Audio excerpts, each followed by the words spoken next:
Hey, what is up everyone? Today we got a pretty unique story. It's narrated by Frederick Surrey. Get cozy and watch till the end, guys. In the grim darkness of the far future, where hope is a flickering candle in an endless storm, there exist beings who have traded their very humanity for power beyond mortal comprehension. These are the demon princes, towering monuments to ambition and damnation, creatures who stand at the precipice between the material realm and the churning madness of the warp. Their stories are written in blood and betrayal, carved into reality by claws that once were human hands, and spoken in voices that echo with the laughter of thirsting gods. To understand what a demon prince truly is, we must first comprehend what they were before their transformation. These beings began as mortals, humans who walked beneath the same stars we do, who breathed the same air, who perhaps once harbored dreams of glory or revenge or simply survival. But somewhere along their path, they made a choice that would forever alter the fabric of their existence. They opened themselves to chaos, that primordial force that lurks beyond the veil of reality, waiting with infinite patience for those who would call upon its terrible gifts. A demon prince is what happens when a mortal champion of chaos succeeds beyond measure in their dark pursuits. They are the ultimate reward offered by the ruinous powers to those who have proven themselves worthy through countless acts of violence, betrayal, and devotion to the dark gods. When the gods of chaos look upon a champion and deem them valuable enough to preserve, they extend their blessing, transforming flesh and bone into something eternal, something powerful, something that defies the natural order of the universe. As these beings tower over normal humans, standing as tall as buildings in some cases, their forms a grotesque fusion of their former selves and the demonic essence that now sustains them. Wings might sprout from their backs, vast leathery appendages that can carry them across battlefields with terrifying speed. Horns curl from their skulls, symbols of their new status in the hierarchy of chaos. Their skin might burn with unnatural fire, or weep with noxious plagues, or shimmer with impossible colors that hurt the eyes to behold. Each demon prince is unique, their transformation reflecting both their own ambitions and the nature of the god who elevated them. But make no mistake, this transformation is not a gift freely given, nor is it truly a reward in any sense that we might understand. Yet to become a demon prince is to surrender everything that made you human. Your free will becomes subservient to the whims of your patron deity. Your immortality comes at the cost of eternal servitude. You may live forever, but you will spend that eternity as a weapon in the hands of beings whose goals you cannot fully comprehend, whose motives shift like sand in a storm, whose very nature is antithetical to everything humanity holds dear. In the hierarchy of chaos, demon princes occupy a position both exalted and precarious.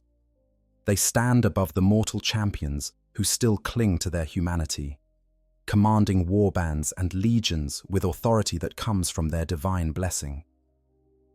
Yet they remain below the greater demons, as those pure manifestations of the chaos god's will, who have never known mortality and thus are considered more perfect in their service. This creates a tension, a resentment that burns in many demon princes, particularly those who remember their mortal lives with any clarity. The process of becoming a demon prince is transformative in ways that go beyond the physical. When a mortal ascends to daemonhood, their consciousness is fundamentally altered. Memories become fluid, malleable, colored by the essence of the warp that now flows through them. Emotions that once guided their actions are either amplified to maddening extremes or stripped away entirely, replaced by the singular focus of serving their dark patron. Some demon princes retain echoes of who they once were, but fragments of personality that surface in moments of stress or triumph. Others lose themselves completely, becoming nothing more than extensions of their god's will, powerful but hollow. Consider the sheer magnitude of what this transformation represents. These were beings who once ate and drank and slept, who felt the warmth of sun on their skin or the cold of winter wind, who knew love and hate and fear and hope in all their mortal complexity. All of that is stripped away, replaced by something alien and vast and terrible. They no longer need to eat, for they draw sustenance from the warp itself. They do not sleep, for their consciousness exists in a state that transcends the biological need for rest. Pain becomes something different for them, it not absent, but transformed into a sensation that might fuel their power rather than weaken them. The powers that demon princes wield are formidable and terrifying. Many possess psychic abilities that dwarf those of even the most skilled human psykers, able to tear holes in reality with a thought or crush minds from across battlefields. Their physical might is equally daunting. A single demon prince can carve through squads of space marines like a scythe through wheat, their weapons crackling with warp energy that can unmake flesh and steel with equal ease. They can survive injuries that would kill any mortal instantly, their demonic essence knitting back together even as it's torn apart, though this regeneration is not instantaneous and can be overwhelmed by sufficient force. But perhaps their most significant power is their immortality, though it comes with caveats that make it as much curse as blessing. When a demon prince is slain in the material universe, they are not truly destroyed. Instead, their essence is cast back into the warp, where they must slowly reconstitute themselves over what is typically around 1,000 years. During this time, they are vulnerable, formless, subject to the predations of other denizens of the warp, and unable to influence events in the Imperium. For beings who crave power and glory, this banishment is a torment that goes beyond physical pain. The relationship between a demon prince and their patron deity is complex and often contradictory. On one hand, they are favored champions, blessed with powers that set them apart from lesser servants of chaos. On the other hand, as they are tools, instruments to be used and discarded at their master's whim. The Chaos Gods are not benevolent rulers who care for their subjects. They are primal forces of the universe, driven by hungers and desires that mortal minds struggle to comprehend. A demon prince might believe they are acting of their own free will, pursuing their own goals and ambitions, but in truth, every action they take serves the larger schemes of their patron, whether they realize it or not. This is particularly evident in cases where demon princes of different gods, or even of the same god, come into conflict. The Chaos Gods are locked in an eternal struggle called the Great Game, where they constantly scheme and war against each other for dominance in the warp. Their servants, including demon princes, are pieces in this cosmic chess match, more moved and sacrificed as the gods see fit.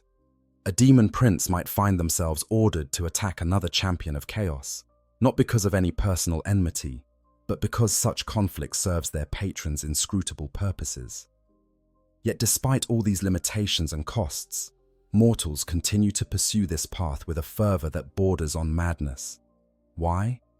Because the promise of power is intoxicating, because the alternative for many champions of chaos is not peaceful retirement, but either death at the hands of their enemies or transformation into a chaos spawn, a fate far worse than death.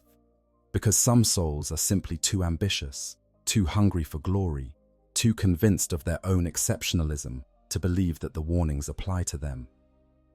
They look at the demon princes who have succeeded and think, I can do better. I can maintain my sense of self. I can use the gods rather than being used by them. In the annals of the Imperium of Man, demon princes are classified among the highest priority threats. The Ordo Malleus, the branch of the Inquisition dedicated to fighting demonic threats, maintains extensive records on known demon princes, tracking their activities across the galaxy and deploying specialized forces, including the legendary Grey Knights, to combat them when they manifest in real space. These battles are apocalyptic affairs, where entire worlds might be consumed by the conflict, their populations either slaughtered or worse, corrupted and dragged into the service of chaos. The Imperium's fear of demon princes is well-founded. These beings represent everything that humanity's guardians have sworn to protect against. They are proof that even the strongest-willed can fall to corruption. They demonstrate the terrible power that chaos can offer to those who embrace it, and they serve as living embodiments of the existential threat that lurks just beyond the thin veil of reality, waiting for any weakness, any moment of doubt, any crack in the armor of faith that protects humanity from annihilation. In the 41st millennium, demon princes wage war across countless systems. Some rule their own demon worlds within the Eye of Terror or the Great Rift, twisted parodies of reality where the laws of physics bend to their will and their patrons' whims. Others lead warbands of Chaos Space Marines on crusades against the Imperium, seeking to spread corruption and claim new souls for their dark masters. Still others serve as generals in the endless wars between the different Chaos factions, their tactical acumen and demonic power making them invaluable assets in conflicts that span star systems. And at the pinnacle of this dark hierarchy stand the demon primarchs, beings who were once humanity's greatest hopes, the superhuman sons of the Emperor himself, now transformed into living nightmares that serve the very forces their father sought to destroy. Their stories are perhaps the most tragic of all, for they had the furthest to fall, and their transformation has had consequences that echo across 10,000 years of history. But before we can truly understand what it means to be a demon prince, before we can comprehend the magnitude of this transformation and the weight of the curse it represents, we must first walk the path that leads to ascension. We must understand what drives mortals to seek this fate, what trials they must endure, and what terrible prices they must pay along the way. The path to ascension, the champion's journey.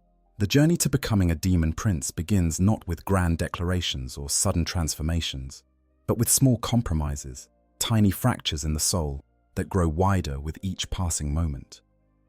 It starts when a mortal makes their first deal with the powers of chaos, whether knowingly or in ignorance. Perhaps they're a warrior facing certain death who cries out for the strength to survive. Perhaps they're a scholar seeking forbidden knowledge that lies beyond the boundaries of sanctioned imperial law. Perhaps they're simply someone who has suffered injustice and seeks the power to exact revenge on those who wronged them. The Chaos Gods are patient hunters, and they know that the best prey comes to them willingly. They offer exactly what each soul needs in their moment of weakness. For some, it's power. For others, knowledge. For still others, it might be pleasure, or the promise of change, or even the twisted comfort of despair transformed into something purposeful.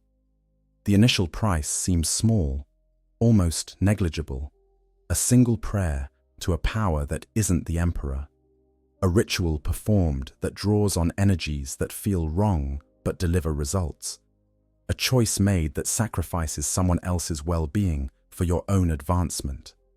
But chaos is insidious, and each small compromise makes the next one easier. Yet the warrior who prayed for strength finds that they need to pray more often to maintain their edge.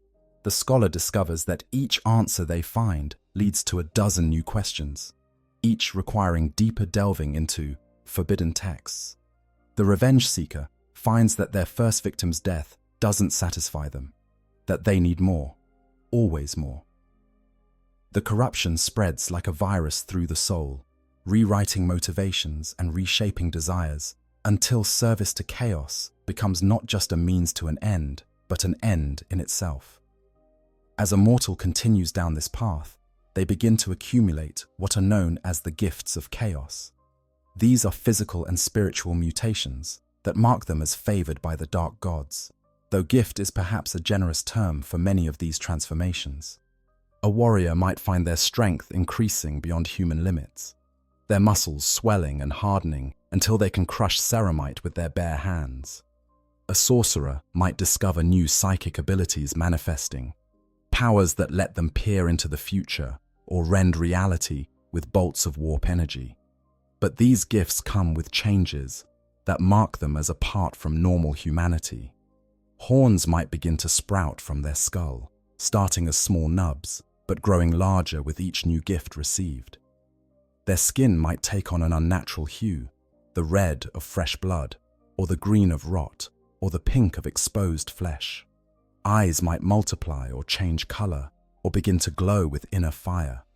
Some gifts are more dramatic, entire limbs transforming into something other than human, or additional appendages growing from their torso. Each mutation is a brand that marks them as belonging to chaos, making it increasingly difficult to hide what they've become, even should they wish to. These changes are not always welcome, even to those who serve chaos willingly. Many champions struggle with their transformation, clinging to remnants of their humanity even as it slips away. They look in mirrors and see monsters staring back at them, beings that bear little resemblance to who they once were. But by this point, there is no turning back. The corruption has gone too deep. The pacts made are too binding. They can only press forward, hoping that continued service will earn them rewards that make the sacrifices worthwhile. To attract the sustained attention of a chaos god requires more than just personal corruption, as it requires deeds of such magnitude that they resonate through the warp, sending ripples of emotion and energy that catch the notice of beings who regard entire civilizations as fleeting entertainment. For a warrior, this might mean leading armies in wars that consume entire star systems, racking up kill counts in the millions or even billions. For a sorcerer, it might involve rituals of such power and complexity that they tear new wounds in reality, creating warp storms or summoning demonic legions into the Imperium. The competition is fierce beyond measure. At any given time, there are thousands of would-be champions seeking the favor of the Chaos Gods, each trying to outdo the others in their chosen field of dark excellence. They are not just competing against each other, but against the very beings they serve. As for the Chaos Gods are capricious and their favor is never guaranteed. A champion who has served faithfully for decades might be cast aside on a whim, while a newcomer who achieves a particularly spectacular victory might suddenly find themselves showered with blessings. This creates an environment of constant paranoia and backstabbing among the servants of chaos. Allies are temporary at best, potential rivals to be eliminated when opportunity presents itself. Subordinates might be plotting to usurp their leaders. Leaders might sacrifice their own followers to achieve personal glory. Trust is a commodity in short supply, and treachery is so common that it's practically expected. Many champions of chaos fall not to the enemies of their dark patrons, but to fellow servants who see them as obstacles to their own ascension. What the trials faced by would-be demon princes are not just external. As a champion rises in power and favor, they must also contend with internal struggles that threaten to unmake them. The gifts of chaos are not just physical mutations, but spiritual and mental ones as well. A warrior dedicated to Horn might find their rage growing beyond their control, consuming them until they can barely think beyond the next kill. A devotee of Slayer Nesh might become so focused on sensation that they can no longer function without constant stimulation.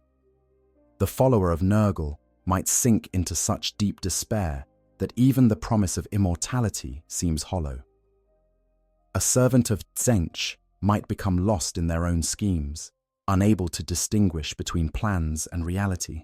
Many champions fail at this stage, but not because they lack power or ambition, but because they cannot maintain their sense of self against the overwhelming influence of the warp.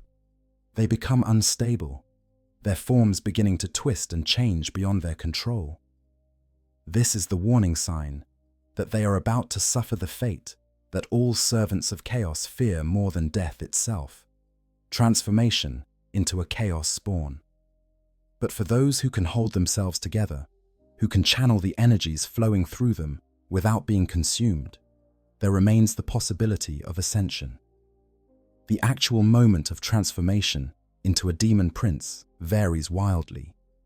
For some, it comes as a reward after a particularly impressive victory.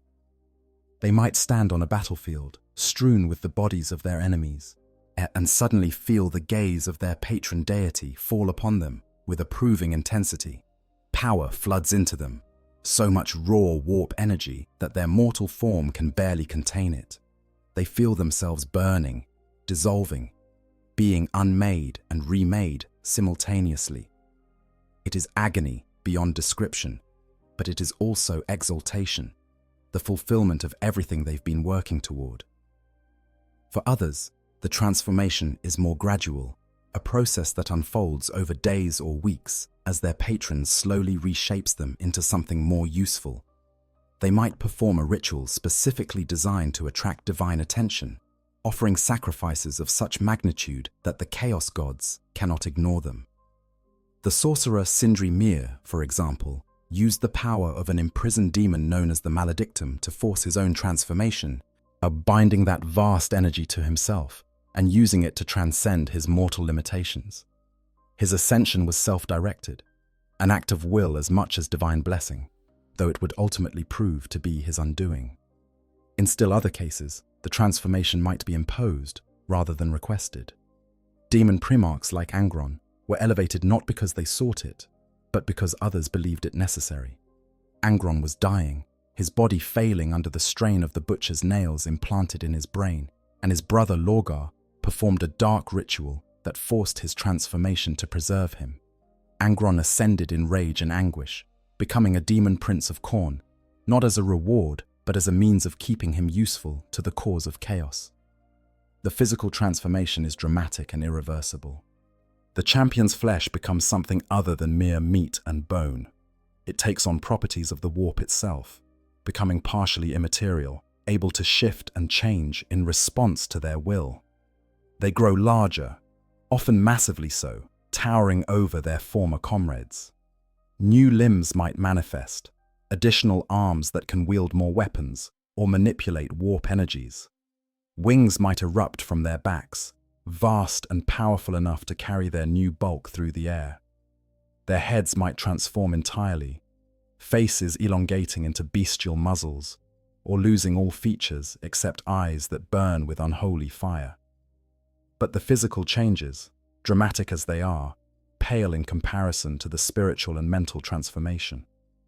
As a mortal becomes a demon prince, their soul is fundamentally altered. And it becomes bound to the warp in ways that cannot be undone, tethered to their patron deity by chains of power and obligation that will never break. Their consciousness expands in some ways, able to perceive dimensions of reality that were previously invisible to them.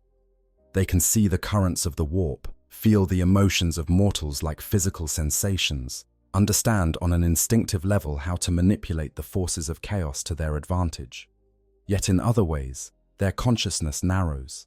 The complexity of human emotion becomes simplified, reduced to the fundamental drives that serve their patron. A demon prince of Khorne loses much of their capacity for anything beyond rage and the joy of battle. One who serves Slaanesh becomes focused almost entirely on sensation and excess. Nurgle's princes find comfort only in decay and disease. Those sworn to Tzeentch become obsessed with schemes and change to the point where stability becomes almost incomprehensible to them. The newly ascended demon prince must also adapt to their new status in the hierarchy of chaos. They are no longer merely mortal champions, but neither are they true demons born of the warp. This in-between state creates tensions on multiple fronts. Other demon princes, particularly older ones who have served for centuries or millennia, may resent the newcomer, seeing them as competition for their patron's favor. Greater demons often look down on demon princes as inferior, creatures who were once mortal and thus can never achieve the purity of purpose that comes from being born directly from a god's essence. Yet despite these challenges, despite the costs and the sacrifices and the fundamental loss of self that ascension represents, champions continue to seek this path with desperate intensity. Because in the end, for those who have already committed themselves to chaos, there are really only two possible outcomes. They can ascend to become demon princes, gaining immortality and power that puts them among the most formidable beings in the galaxy, or they can fail and face a fate that makes death seem like mercy by comparison. The price of failure, chaos, spawn, and the abyss. In the grand game played by the chaos gods, success is rare and failure is common, and the price of that failure is a horror that defies adequate description. For every mortal who succeeds in becoming a demon prince, hundreds or thousands fall short. And their fate serves as a grim warning to those who follow the same dark path.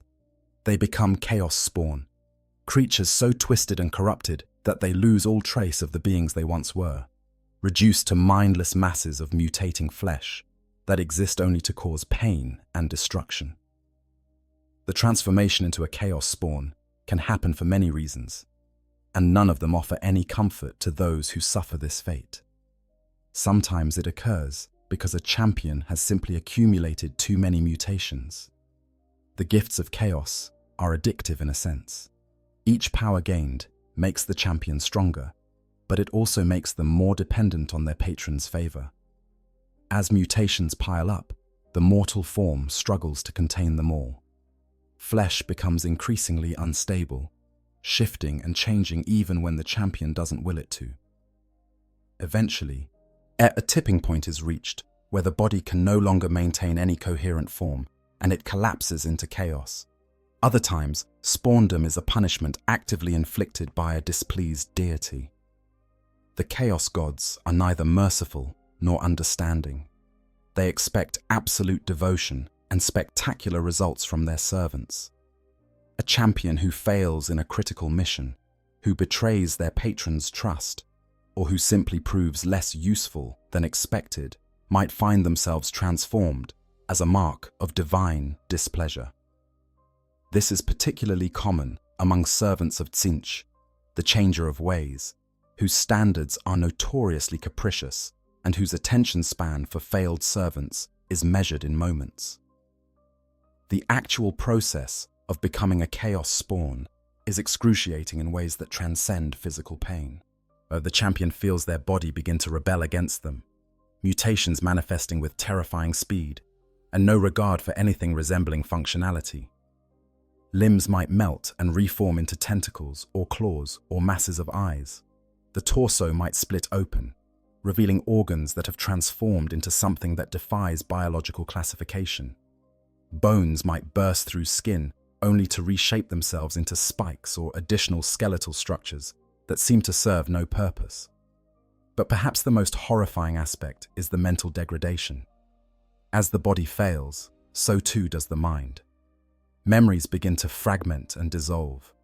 The ability to think coherently, to plan, to understand cause and effect, all of it slips away like water through grasping fingers. The champion might be aware, in some diminished capacity, of what is happening to them. And they might scream for help or mercy or simply for it to stop. But there is no help coming, no mercy to be found, and it will not stop until the transformation is complete, and they are reduced to a thing that can barely be called alive. What emerges from this process is a creature of nightmare, a chaos spawn. These beings vary wildly in form, each one unique in its hideousness, but they share certain characteristics. They are large, often the size of a small vehicle, masses of muscle and teeth and claws arranged in configurations that make no biological sense. They possess no intelligence, no capacity for strategic thinking or even basic self-preservation.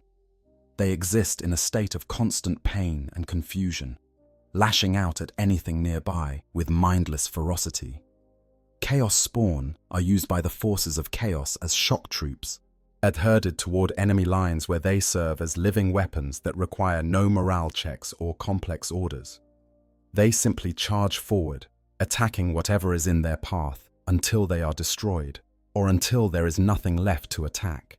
Many don't survive long after their transformation, their unstable biology breaking down over time, until they simply collapse into pools of rapidly decaying matter. For these creatures, death is the only escape from their existence, and it is an escape that cannot come quickly enough. The knowledge of what chaos spawn represents serves as perhaps the most effective deterrent against the worship of chaos for those mortals who understand the risk. To become a demon prince is to trade humanity for power and immortality. But to become a chaos spawn is to lose everything: identity and consciousness and agency, while being trapped in a body that feels nothing but pain and produces nothing but destruction. It is a fate genuinely worse than death, because death at least offers an end. Yet this knowledge does not stop champions from walking the path.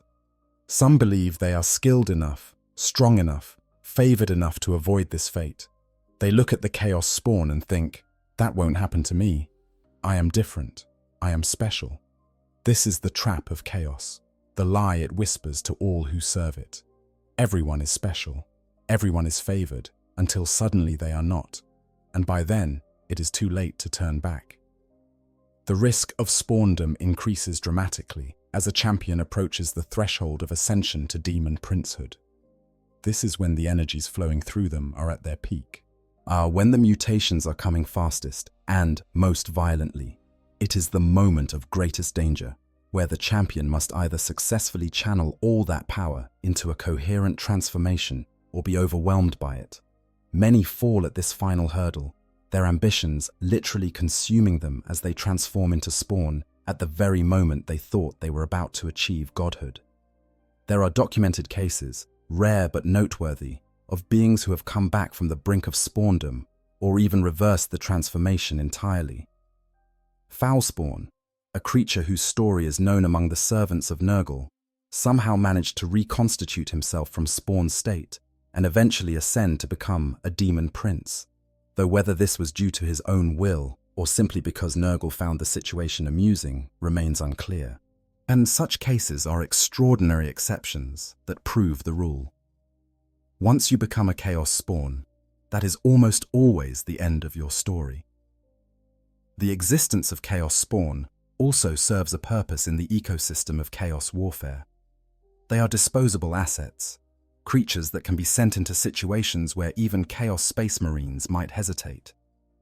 They don't need equipment or supplies. They don't question orders because they can't understand orders.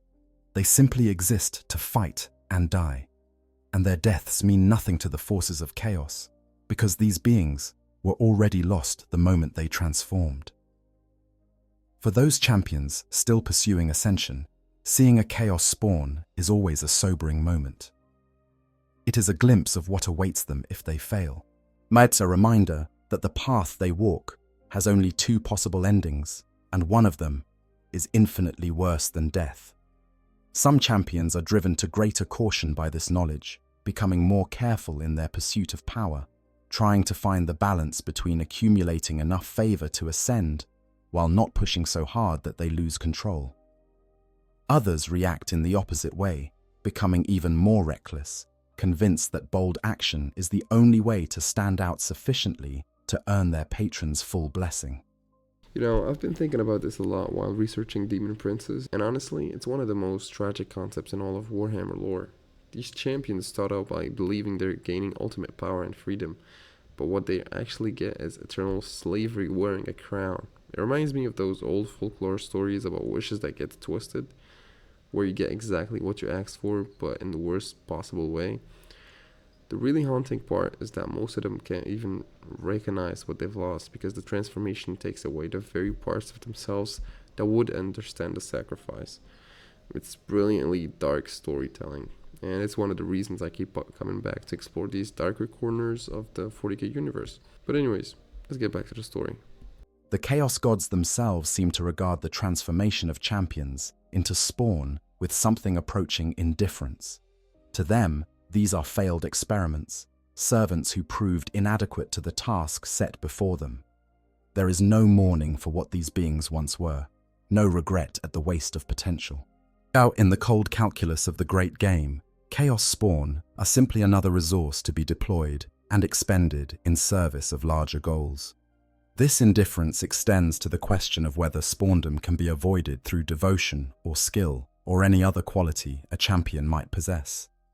The truth is that there is no guaranteed path to ascension and no certain way to avoid spawndom, short of not serving chaos at all. The ruinous powers are capricious by nature, and what pleases them one day might bore or annoy them the next. A champion who has served faithfully for decades might be transformed into spawn for a minor failure, while another who has betrayed their warband and sabotaged their own side's plans might inexplicably be elevated to demon princehood. This arbitrary nature of reward and punishment is itself part of what makes chaos so dangerous. It removes the possibility of rational calculation. You cannot game the system or find a safe path through, because there is no system and there is no safe path. Every choice is a gamble. Every action carries risk, and the stakes are your very existence. The only certainty is that if you serve chaos long enough, you will eventually either ascend or spawn, and no amount of skill or luck or devotion can guarantee which fate will be yours. Among the various chaos factions, the risk of spawndom is weighed differently. The World Eaters, frenzied servants of Horn, often care little about the risk, so consumed by battle lust that they will accept any transformation if it makes them better killers. The Emperor's Children, yet in their quest for ever greater sensation, sometimes actively court the mutations that might lead to either ascension or spawndom, viewing the uncertainty itself as a form of exquisite excitement. The Death Guard, serving Nurgle, accept spawndom as they accept all forms of decay, seeing it as simply another stage in the cycle of entropy. The Thousand Sons, perhaps uniquely, view spawndom with horror and take great care to avoid it, though their reliance on sorcery means they often skate closer to that edge than most. But regardless of how different factions regard the risk, the reality remains unchanged. The path of the champion is narrow and treacherous, with glory on one side and oblivion on the other, and those who walk it must do so, knowing that most who try will fall. This is the price that chaos demands for the promise of power.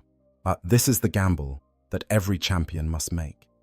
And in the grim darkness of the 41st millennium, there will always be those desperate or ambitious or corrupted enough to believe that they will be among the lucky few who ascend, rather than the multitudes who are consumed. Be'lakor, the first prince of chaos.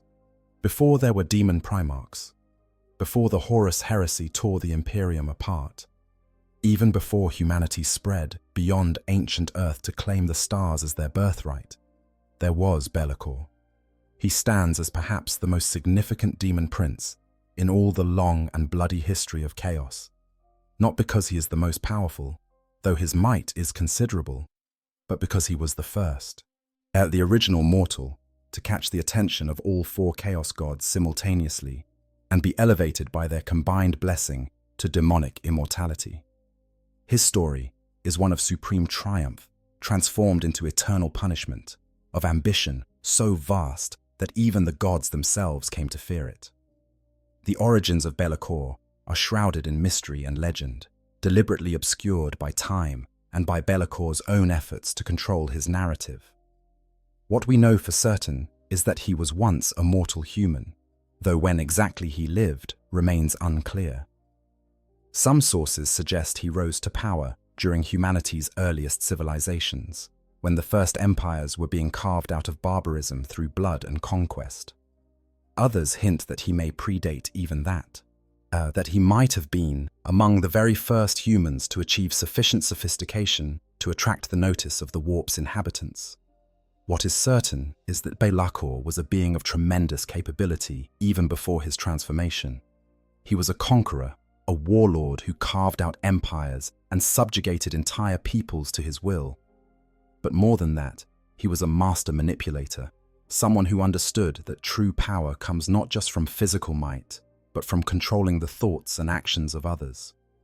He played upon fears and ambitions, turned allies against each other, and always positioned himself to reap the benefits, regardless of which side emerged victorious from conflicts he himself engineered.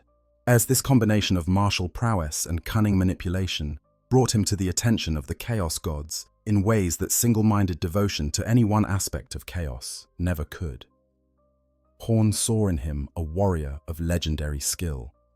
Nurgle recognized his patient willingness to let plans unfold over years or even generations. Slaanesh delighted in his perfectionist approach to manipulation and domination. Tzeentch appreciated the baroque complexity of his schemes within schemes. Rather than competing for his soul, the four gods made a rare decision to cooperate, each investing a portion of their power into elevating this mortal to demonhood. The transformation that created Be'lakor was unlike any that would follow. With all four gods investing their essence simultaneously, he gained powers that drew from each of their domains. He possessed the combat prowess favored by Khorne, the endurance blessed by Nurgle, the seductive charisma of Slaanesh, and the sorcerous might preferred by Tzeentch. His physical form reflected this unique blessing, taking on characteristics from all four powers while remaining somehow unified, a testament to his strength of will that he could contain such contradictory energies without being torn apart. For a time, Be'lakor was the perfect servant of chaos. He led armies that conquered worlds, spreading worship of the ruinous powers across swathes of real space. He established civilizations dedicated to chaos, building temples and conducting rituals that fed power back to his divine patrons. He was everything the gods could have hoped for in a champion, effective and loyal, and seemingly content with his role as their favored weapon. And the Chaos gods, pleased with their creation, showered him with even more blessings and power, elevating him to a position of unrivaled authority among their mortal servants. But herein lay the seeds of Be'lakor's downfall, because the very qualities that had made him valuable to the Chaos gods, his ambition, his cunning, his refusal to accept limitations, eventually led him to overstep the bounds that even the ruinous powers would tolerate. Be'lakor began to believe that he had transcended his origins, that he was no longer merely a servant, but a peer to the gods themselves. He started to withhold information from his patrons, to pursue goals that served his own interests rather than theirs, to position himself not as their champion, but as a rival power in his own right. The exact nature of Be'lakor's transgression, and the specific act that turned the gods' favor into wrath, varies depending on which source you consult. Some say he attempted to claim worship for himself rather than directing it to his patrons. Others suggest he tried to manipulate the gods themselves, attempting to play them against each other for his own benefit. Still others hint at something even more audacious, that he sought to find a way to free himself from their control entirely, to claim true independence while retaining his demonic power. Whatever the truth, the result was swift and terrible. The Chaos gods, unified in their anger, as they had been in their initial blessing, turned on Be'lakor with all the fury of scorned divinities. But rather than simply destroying him or transforming him into a chaos spawn, they crafted a punishment that would serve as an eternal reminder of what happens to those who defy them. They stripped away much of Be'lakor's power, reducing him from the paramount demon prince to merely a powerful one. They made him incorporeal, a shadow unable to maintain solid form without great effort or specific circumstances. Most cruelly of all, Tzeentch specifically cursed Be'lakor to serve as the harbinger, the one who would crown each ever chosen, the greatest champions of chaos who would lead united armies against the enemies of the ruinous powers. Be'lakor, who had aspired to be the supreme champion himself, would instead be forced to elevate others to that position, to stand by and watch as mortals he considered beneath him claim the glory he felt should be his. This curse was designed to be an eternal torment, a constant reminder of his fall from grace that would last as long as chaos itself endured. Yet even diminished and cursed, Be'lakor remains a formidable force in the galaxy. His cunning has only been sharpened by millennia of resentment and scheming. He has learned to work within the confines of his curse, finding ways to undermine and sabotage the ever-chosen he is forced to crown, often ensuring their ultimate failure while remaining technically loyal to his mandate. He has built his own power base, independent of any single god, commanding a demonic legion known as the Legion of the First Prince that draws from all four powers.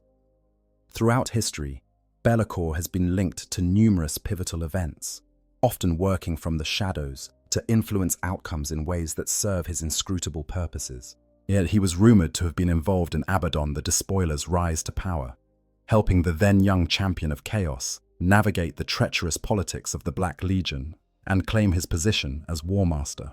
Whether he did this out of genuine desire to help Abaddon or as part of some longer scheme remains unclear, though most who know Be'lakor's history suspect the latter. In more recent times, Be'lakor has become increasingly active, as if sensing that the galaxy's current chaos presents opportunities that might not come again. During the Warzone Sharadon campaign, he led a massive invasion force against the Night World of Colossi, backed by both Alpha Legion and Wordbearers forces, in a rare display of cooperation between these two secretive and fractious legions. His goals in this campaign went beyond simple conquest, involving complex rituals and the collection of specific artifacts that hinted at plans that spanned centuries, if not millennia. The Imperium views Be'lakor as one of the highest-tier demonic threats, a being whose strategic acumen makes him even more dangerous than his raw power would suggest.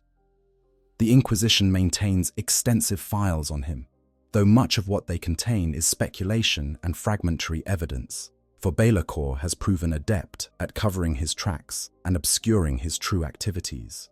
Even the Grey Knights, that elite brotherhood of demon hunters, regard him with particular wariness, for he has proven himself capable of outmaneuvering and even defeating forces that would easily overwhelm lesser demon princes. What makes Be'lakor particularly dangerous is that he operates with a level of independence unusual among servants of chaos. Most demon princes are wholly subservient to their patron god, their actions dictated by divine will, whether they realize it or not. But Be'lakor, bound to all four gods, and thus to none specifically, possesses a degree of free will that allows him to pursue his own agenda.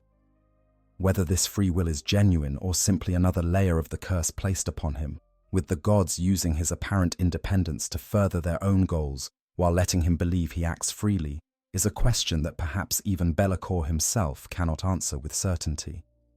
The shadow that Be'lakor casts across the galaxy is long and dark, and it touches more than just those who serve chaos. And every chaos champion who rises to prominence must wonder if Be'lakor is watching, if the first prince is already weaving plans around their ambitions. Every victory won by the forces of chaos must be examined for signs of his influence, for the schemes within schemes that are his trademark. And every setback suffered by the Imperium might be another thread in the vast tapestry he has been weaving since before humanity first reached for the stars. In the end, Be'lakor represents something fundamental about the nature of chaos itself. That ambition without limit will always overreach, that power given can be power taken away, and that even the mightiest can be brought low by the very forces they thought to command. His existence serves as both warning and temptation to those who follow the path of chaos, showing them the heights that might be reached, while also demonstrating how far one can fall. He is the Alpha and the Shadow, the First and the Forsaken, eternal in his power, yet equally eternal in his punishment. The Demon Primarchs. Part 1. The Red Cyclops and the Pale King. Among all the demon princes that serve the ruinous powers, none have had such profound impact on the fate of humanity as the Demon Primarchs, those tragic figures who were once the Emperor's own sons, created to be heroes and champions of mankind, now transformed into living weapons of chaos. Their falls from grace represent some of the most catastrophic moments in Imperial history, and their continued existence as demon princes means that the Imperium must forever contend with enemies who know its greatest strengths and deepest weaknesses intimately.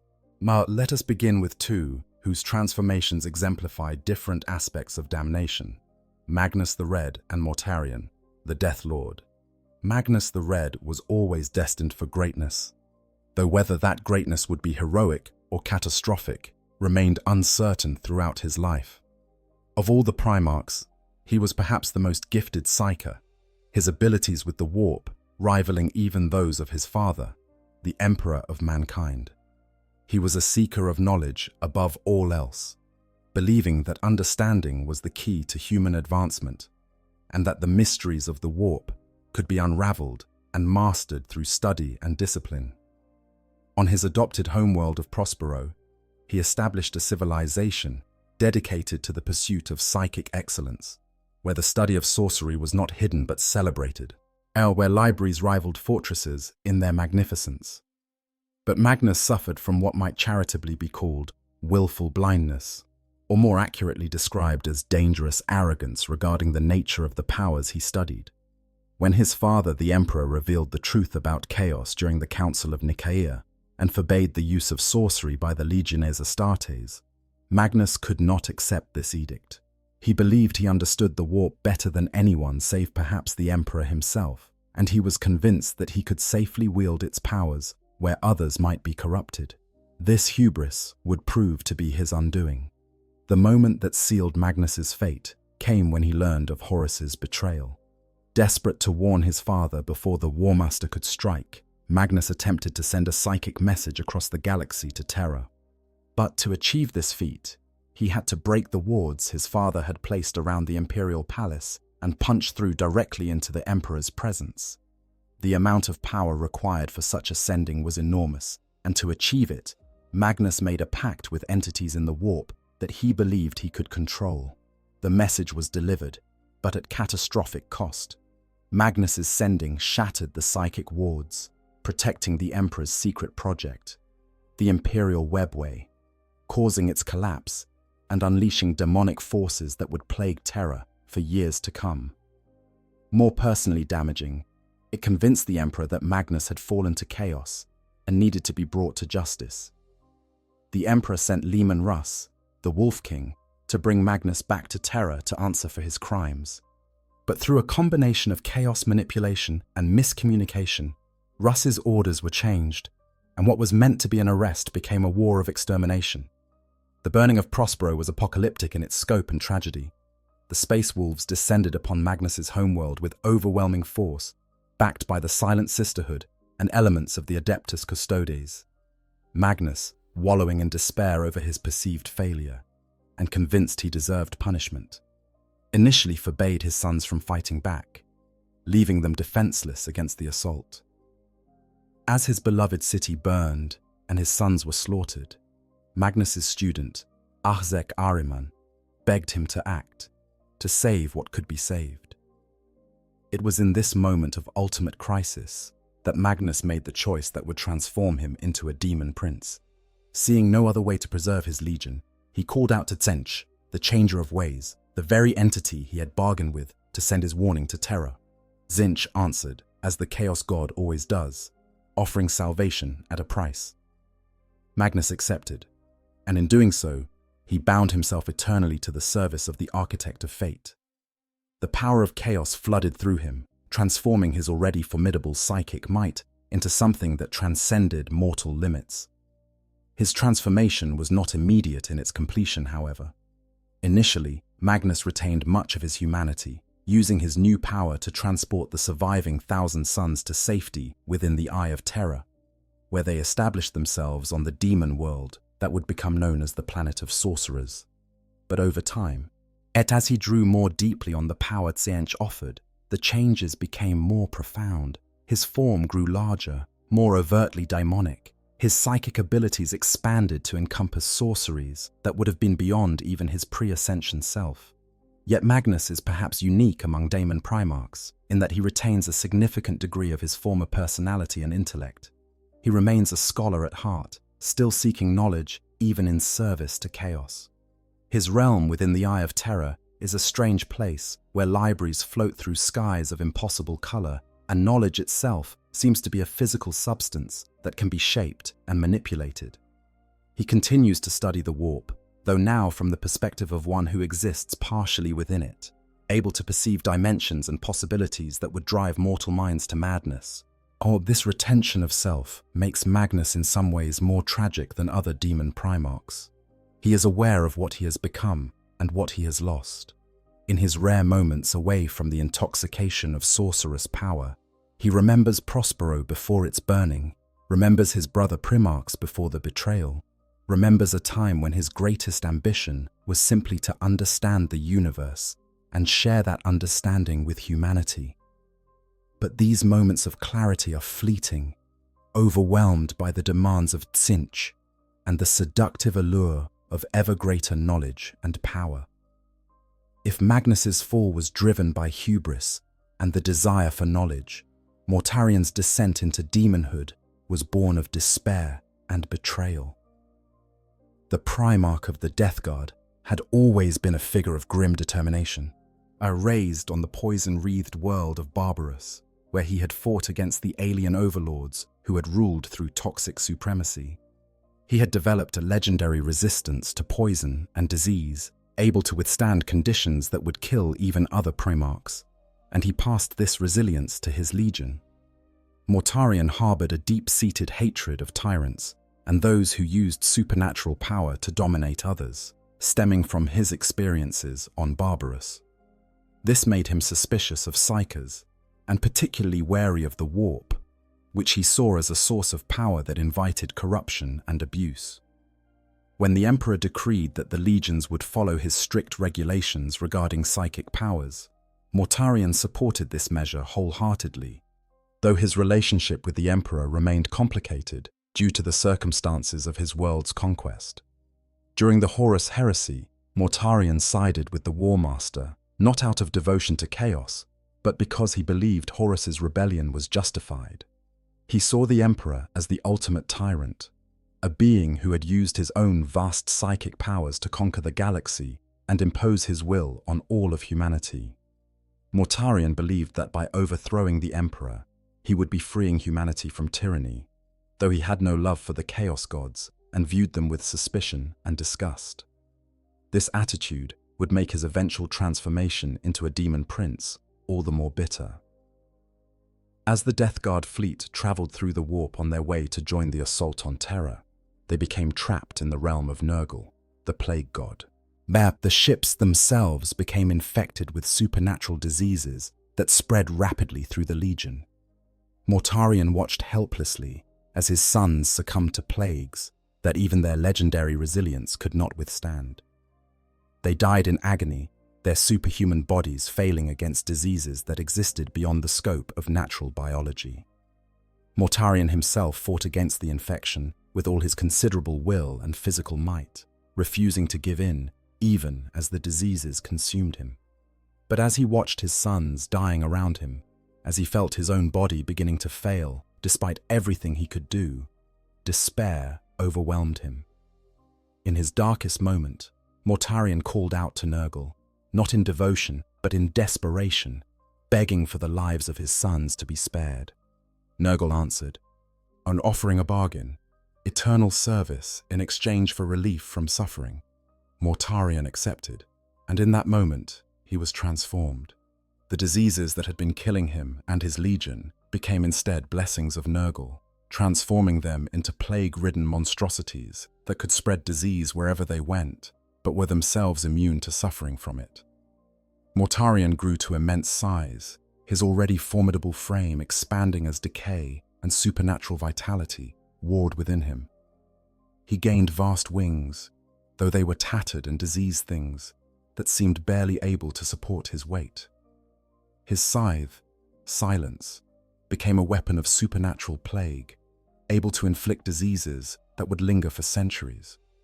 But unlike Magnus, who found a certain dark satisfaction in his ascension, Mortarion has remained bitter about his transformation. He did not want to become a demon prince. He did not seek the blessings of chaos. He was forced into this state by circumstances and his own compassion for his sons, and the irony of becoming the very thing he had despised, a being whose power came from the warp, has poisoned any satisfaction he might take in his immortality and might. This bitterness manifests in how Mortarion conducts himself in the millennia since his ascension. He rarely participates in the schemes and politics common among demon princes, preferring to remain on his plague world of Barbarous, a twisted reflection of his former homeworld that exists within Nurgle's garden in the warp. When he does emerge to lead his Death Guard in war against the Imperium, there is a mechanical, joyless quality to his approach. When he fights not out of religious fervor or the joy of battle, but with the grim determination of someone executing a task they have no choice but to complete. In recent times, Mortarion has become more active, particularly during the Plague Wars, where he led massive assaults against Ultramar, the realm of his brother Reboot Guilliman. This brought him into direct conflict with the only loyalist Primarch currently active in the Imperium, and their battles have been both physical and philosophical, with Guilliman representing the Emperor's hope for humanity and Mortarion embodying the despair and decay that Nurgle offers. Or the confrontation between Magnus and Mortarion in their demon forms versus who they were. As Mortal Primarchs highlights how differently these transformations can affect even beings who started from similar positions of power. Magnus has embraced his new existence to a degree, finding new avenues of exploration and power in his service to Tzeentch. Mortarion endures his, a being trapped in eternal service to a deity he despises. Granted, immortality he never wanted, and forced to perpetuate the very tyranny through supernatural power that he once fought against. Together, they represent two faces of damnation. Magnus, the willing seeker, who found more than he bargained for, and Mortarion, the reluctant servant who was forced to accept damnation to save those he cared about. Both are now among the most dangerous enemies the Imperium faces. Beings of immense power who understand how the Imperium functions because they helped build it, and whose very existence mocks everything they once fought to protect. Their stories serve as cautionary tales about the insidious nature of chaos, which can claim even the greatest heroes through paths that begin with the noblest intentions. The Demon Primarchs, Part 2, The Red Angel and the Phoenician. Where Magnus fell through pride and Mortarion through despair, the transformations of Angron and Fulgrim into demon princes represent different but equally tragic paths to damnation. One was driven by uncontrollable rage and a life of suffering that death alone could not end. The other was seduced by perfection twisted into excess, his greatest strengths becoming the vectors for his corruption. Together, their stories complete a grim picture of how even those born to be heroes can be transformed into monsters. Angron's life was tragedy from the very beginning, perhaps more so than any other Primarch. When the infant Primarch was discovered on the world of Nuceria, rather than being adopted by nobility or rising to leadership through his own merit, he was enslaved. Worse still, he was forced to become a gladiator, thrown into fighting pits where he had to kill or be killed for the entertainment of crowds.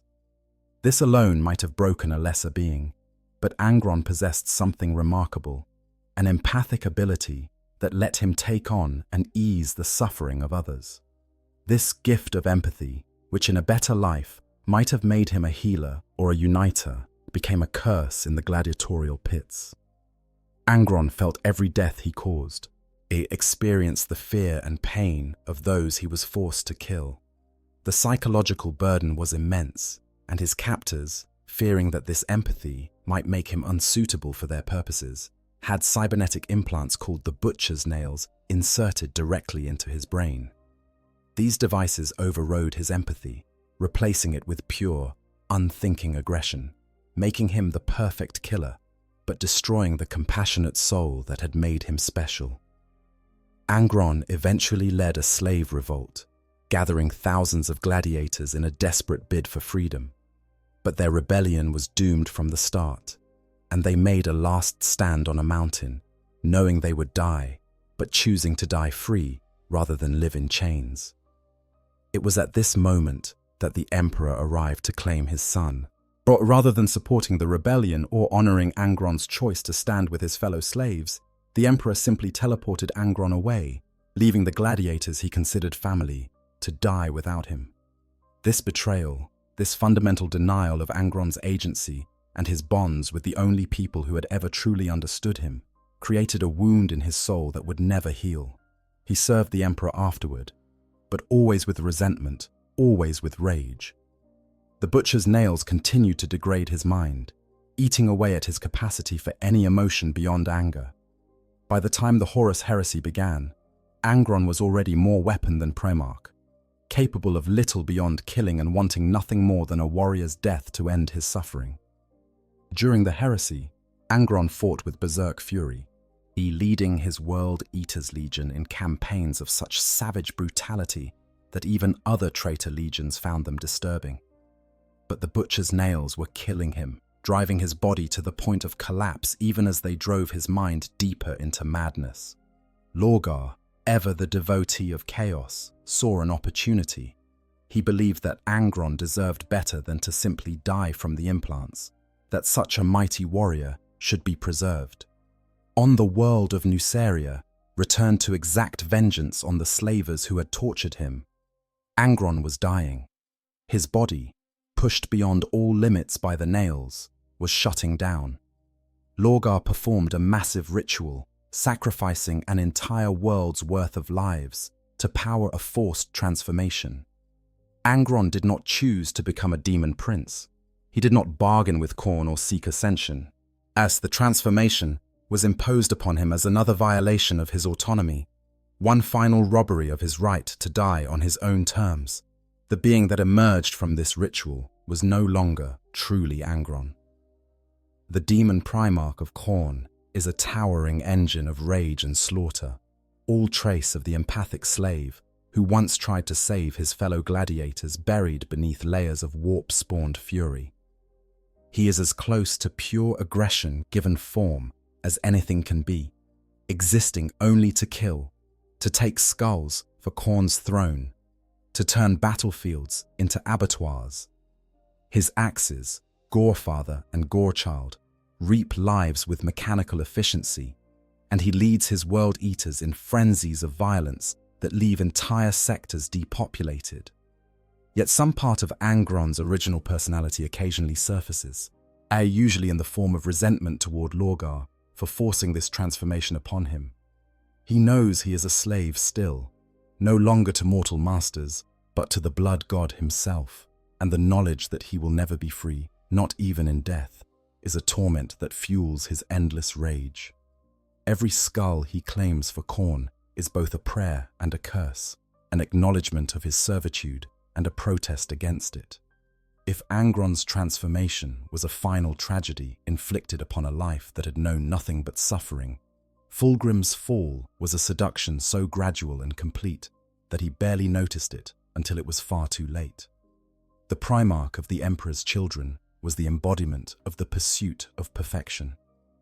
Everything he did had to be flawless, from the art he created to the battles he fought. His legion reflected this. When becoming the exemplars of martial pride and cultural refinement, warriors who were as comfortable in galleries and concert halls as on battlefields.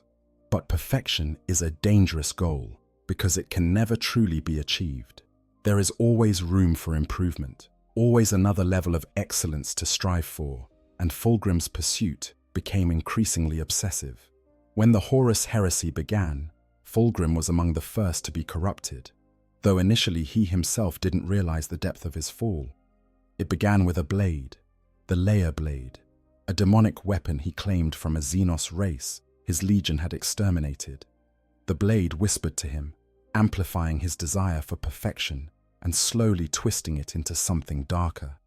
The entity within the blade, a greater demon of Slaanesh, worked on Fulgrim slowly and subtly, but it didn't present itself as evil or corrupting, but as a helpful guide, showing Fulgrim paths to the perfection he sought that he had never considered before.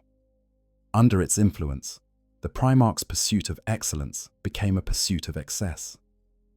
Combat stopped being about efficiency and became about the sensations it produced. Art stopped being about beauty and became about evoking the strongest possible reactions. Every experience had to be more intense than the last, every sensation pushed to new extremes.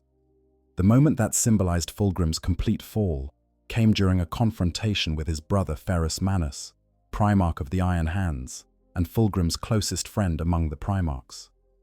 During the Dropsite massacre at Istvan V, Fulgrim met Ferrus in single combat. The two had been as close as brothers could be, bound by bonds of affection and mutual respect. But Fulgrim, fully consumed by his new obsessions, killed Ferrus, decapitating his brother with the demonic blade. This fratricide, this murder of the being he loved most, should have shattered Fulgrim. Instead, it completed his transformation. The shock and horror of what he had done, combined with the intoxicating sensations of the kill itself, created a feedback loop that the demon exploited.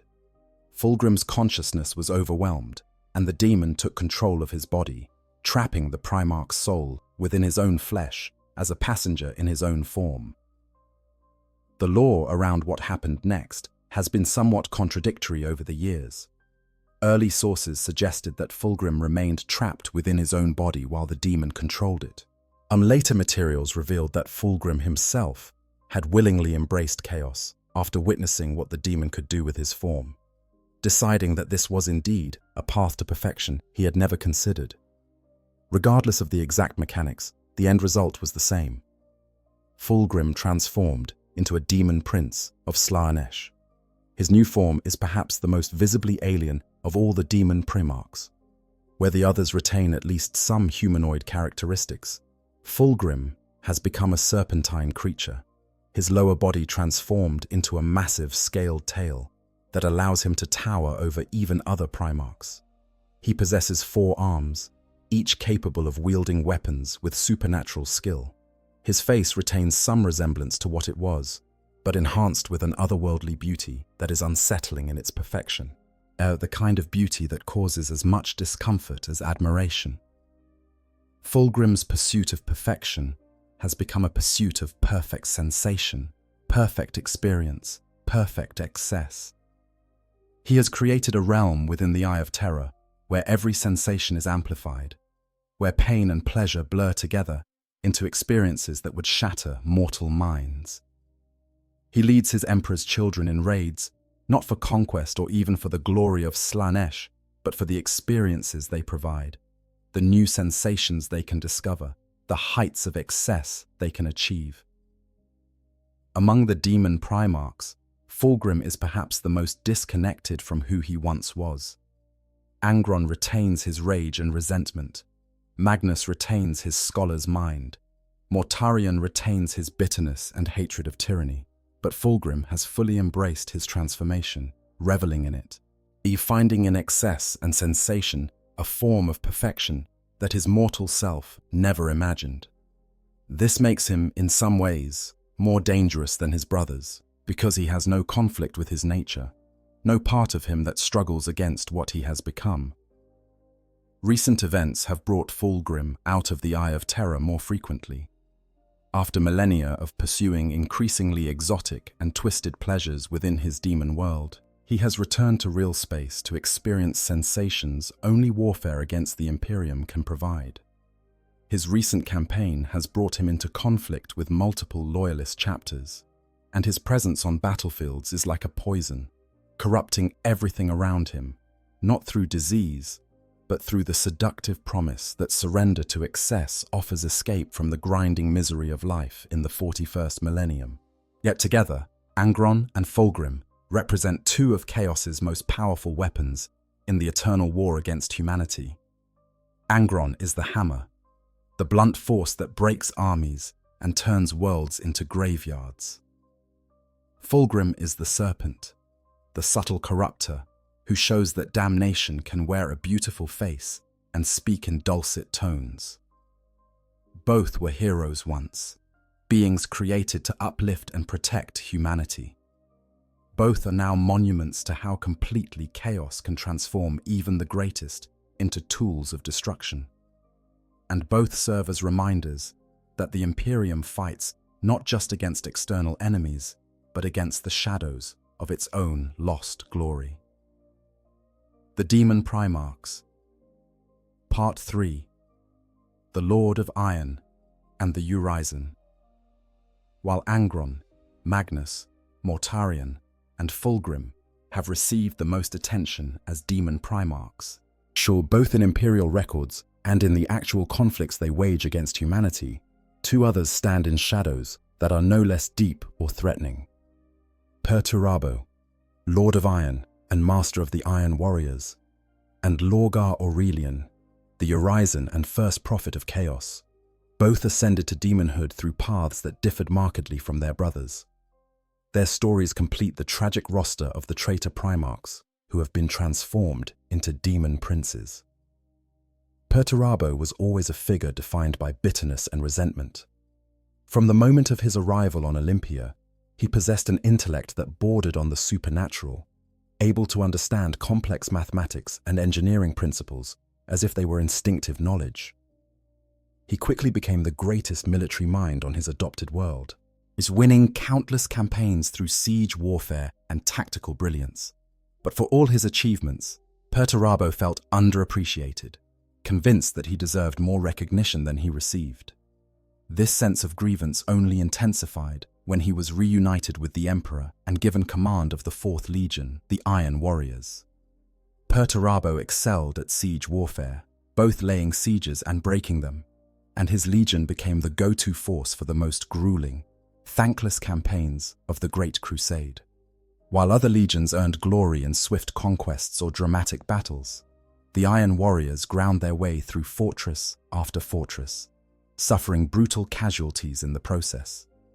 Perturabo saw his brothers lauded for their achievements, while his own victories were treated as routine, yet expected results rather than impressive triumphs.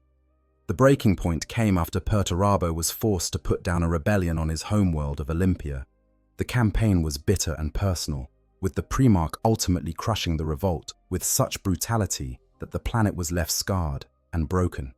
When the Emperor learned of this, his displeasure was evident, and Perturabo, convinced he had been following the Imperium's own principles of harsh justice, felt betrayed by the censure. This, combined with years of accumulated resentment, made him receptive when Horus approached him with an offer of rebellion. During the heresy, Perturabo proved invaluable to the traitor cause. His genius for siege warfare meant he was instrumental in planning the assault on Terra itself, or orchestrating the complex logistics of breaching the Imperial Palace's formidable defenses. But as the siege progressed, Perturabo became increasingly frustrated with how the campaign was being conducted.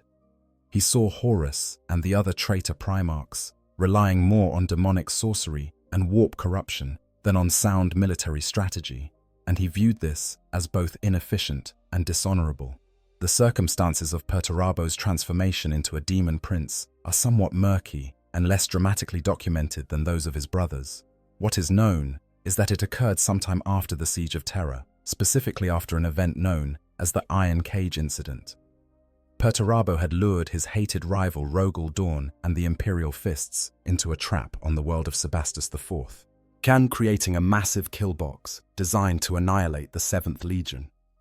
The battle was among the bloodiest of the post-heresy period, with the Imperial Fists suffering catastrophic losses before being rescued by the Ultramarines.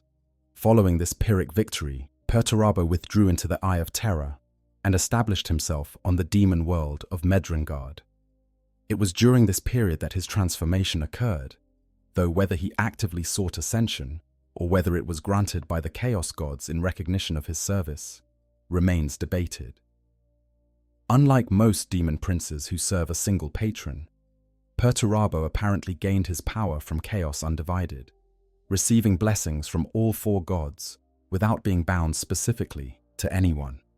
Perturabo's demon form reflects his nature as the master of siegecraft and technology, or where other demon primarchs have become more overtly biological and monstrous, Perturabo has fused more completely with machinery. His form is a baroque fusion of demonic flesh and mechanical components, pistons and hydraulics working alongside superhuman muscle, gears and cogs visible beneath translucent sections of armored skin. He wields Forgebreaker, a massive thunderhammer that had once belonged to his brother Ferrus Manus, now corrupted and empowered by chaos to shatter the strongest defenses. Yet despite his ascension to demonhood, Perturabo has remained largely withdrawn from galactic affairs. He rules Medrengard with an iron fist, overseeing vast forge complexes where demon engines and corrupted war machines are crafted. When he does emerge to lead campaigns, it is with the same methodical, up-grinding approach that characterized his mortal warfare, though now amplified by demonic power and 10,000 years of accumulated tactical knowledge. His forces are known for using demon engines and corrupted technology to an extent that even other traitor legions find excessive. The most significant recorded conflict involving demon Primarch Perturabo occurred during what became known as the War of Rust and Ruin, where he came into conflict with his fellow Daemon Primarch Mortarion. The details of this confrontation are fragmentary, but it apparently involved disputes over territory or resources within the Eye of Terror, and the conflict showcased the fundamental problem with having multiple demon princes of tremendous power. They may all serve chaos, but they do not always serve the same goals, or with cooperation. If Perturabo's ascension was pragmatic and somewhat reluctant, a tool he accepted to maintain his power and continue his wars, Lorgar Aurelian's transformation into a demon prince was the culmination of a spiritual journey that had consumed his entire life. Of all the traitor primarchs, Lorgar was the only one who actively sought out the Chaos Gods, who discovered their existence and chose to worship them, not out of desperation or corruption, but out of genuine religious conviction. Lorgar had always been a zealot, a being driven by an overwhelming need to find something worthy of worship. When he was reunited with the Emperor, he genuinely believed he had found humanity's God, and he led his Word-Bearers Legion in a crusade of faith, establishing worship of the Emperor wherever they conquered. But the Emperor rejected this worship, as declaring during the incident at Monarchia that he was not a god and would not be worshipped as one. For Lorgar, this rejection was devastating, shattering the foundation of his worldview. But rather than accept the Emperor's secular truth, Lorgar went searching for gods that would accept his worship. His search led him to discover chaos, and unlike other primarchs who stumbled into corruption or were forced into it, Lorgar embraced the Chaos Gods with the full fervor of his zealous nature. He traveled into the Eye of Terror, walking through the domains of the four ruinous powers, learning their nature and ways. He returned convinced that the Chaos Gods were the true deities humanity should serve, and he set about converting his legion and as many others as he could to this new faith. Throughout the Horus heresy, Lorgar served as the spiritual architect of the traitor cause. While Horus was the military leader and Perturabo the tactical genius, Lorgar was the prophet who gave the rebellion its religious dimension. He performed the rituals that transformed other primarchs into demon princes, most notably forcing Angron's ascension on New Syria. He spread the worship of chaos throughout the traitor legions, establishing the foundations of what would become the modern Chaos Space Marine warbands. Lorgar's own transformation came after the Siege of Terror, during the traitor legion's retreat into the Eye of Terror. Unlike Angron's forced ascension or Magnus's desperate bargain, Lorgar's elevation was systematic and deliberate. He performed rituals of increasing power and complexity, demonstrating his devotion to all four Chaos Gods while maintaining his own identity and will. When he finally ascended, it was as a demon prince of chaos, undivided, blessed by all four powers, as Be'lakor had been millennia before. Demon Primarch Lorgar's form is less dramatically altered than some of his brothers. He retains a generally humanoid shape, though grown to tremendous size and augmented with demonic features. 4 large horns emerge from his head in a crown-like formation, symbolizing his devotion to all 4 Chaos Gods. His skin bears countless inscriptions and texts, words of power in languages both human and demonic that shift and change.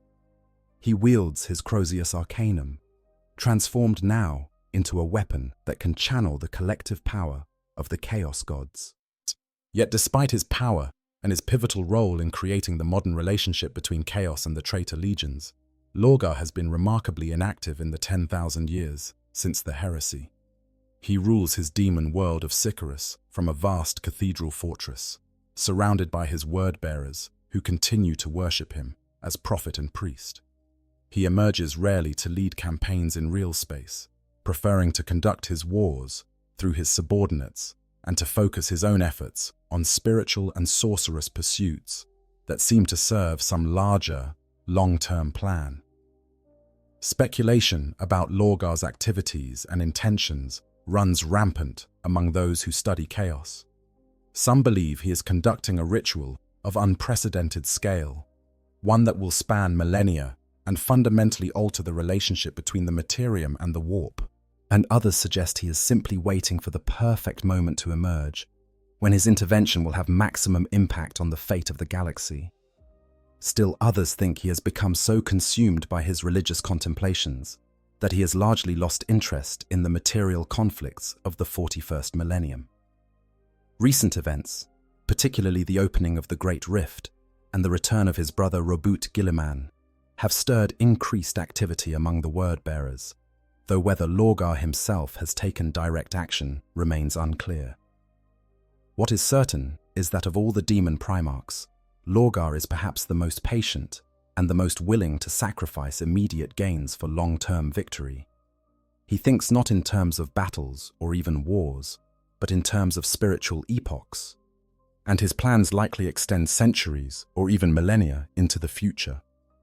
Together, Perturabo and Lorgar represent aspects of damnation that are often overlooked when considering Daemon princes.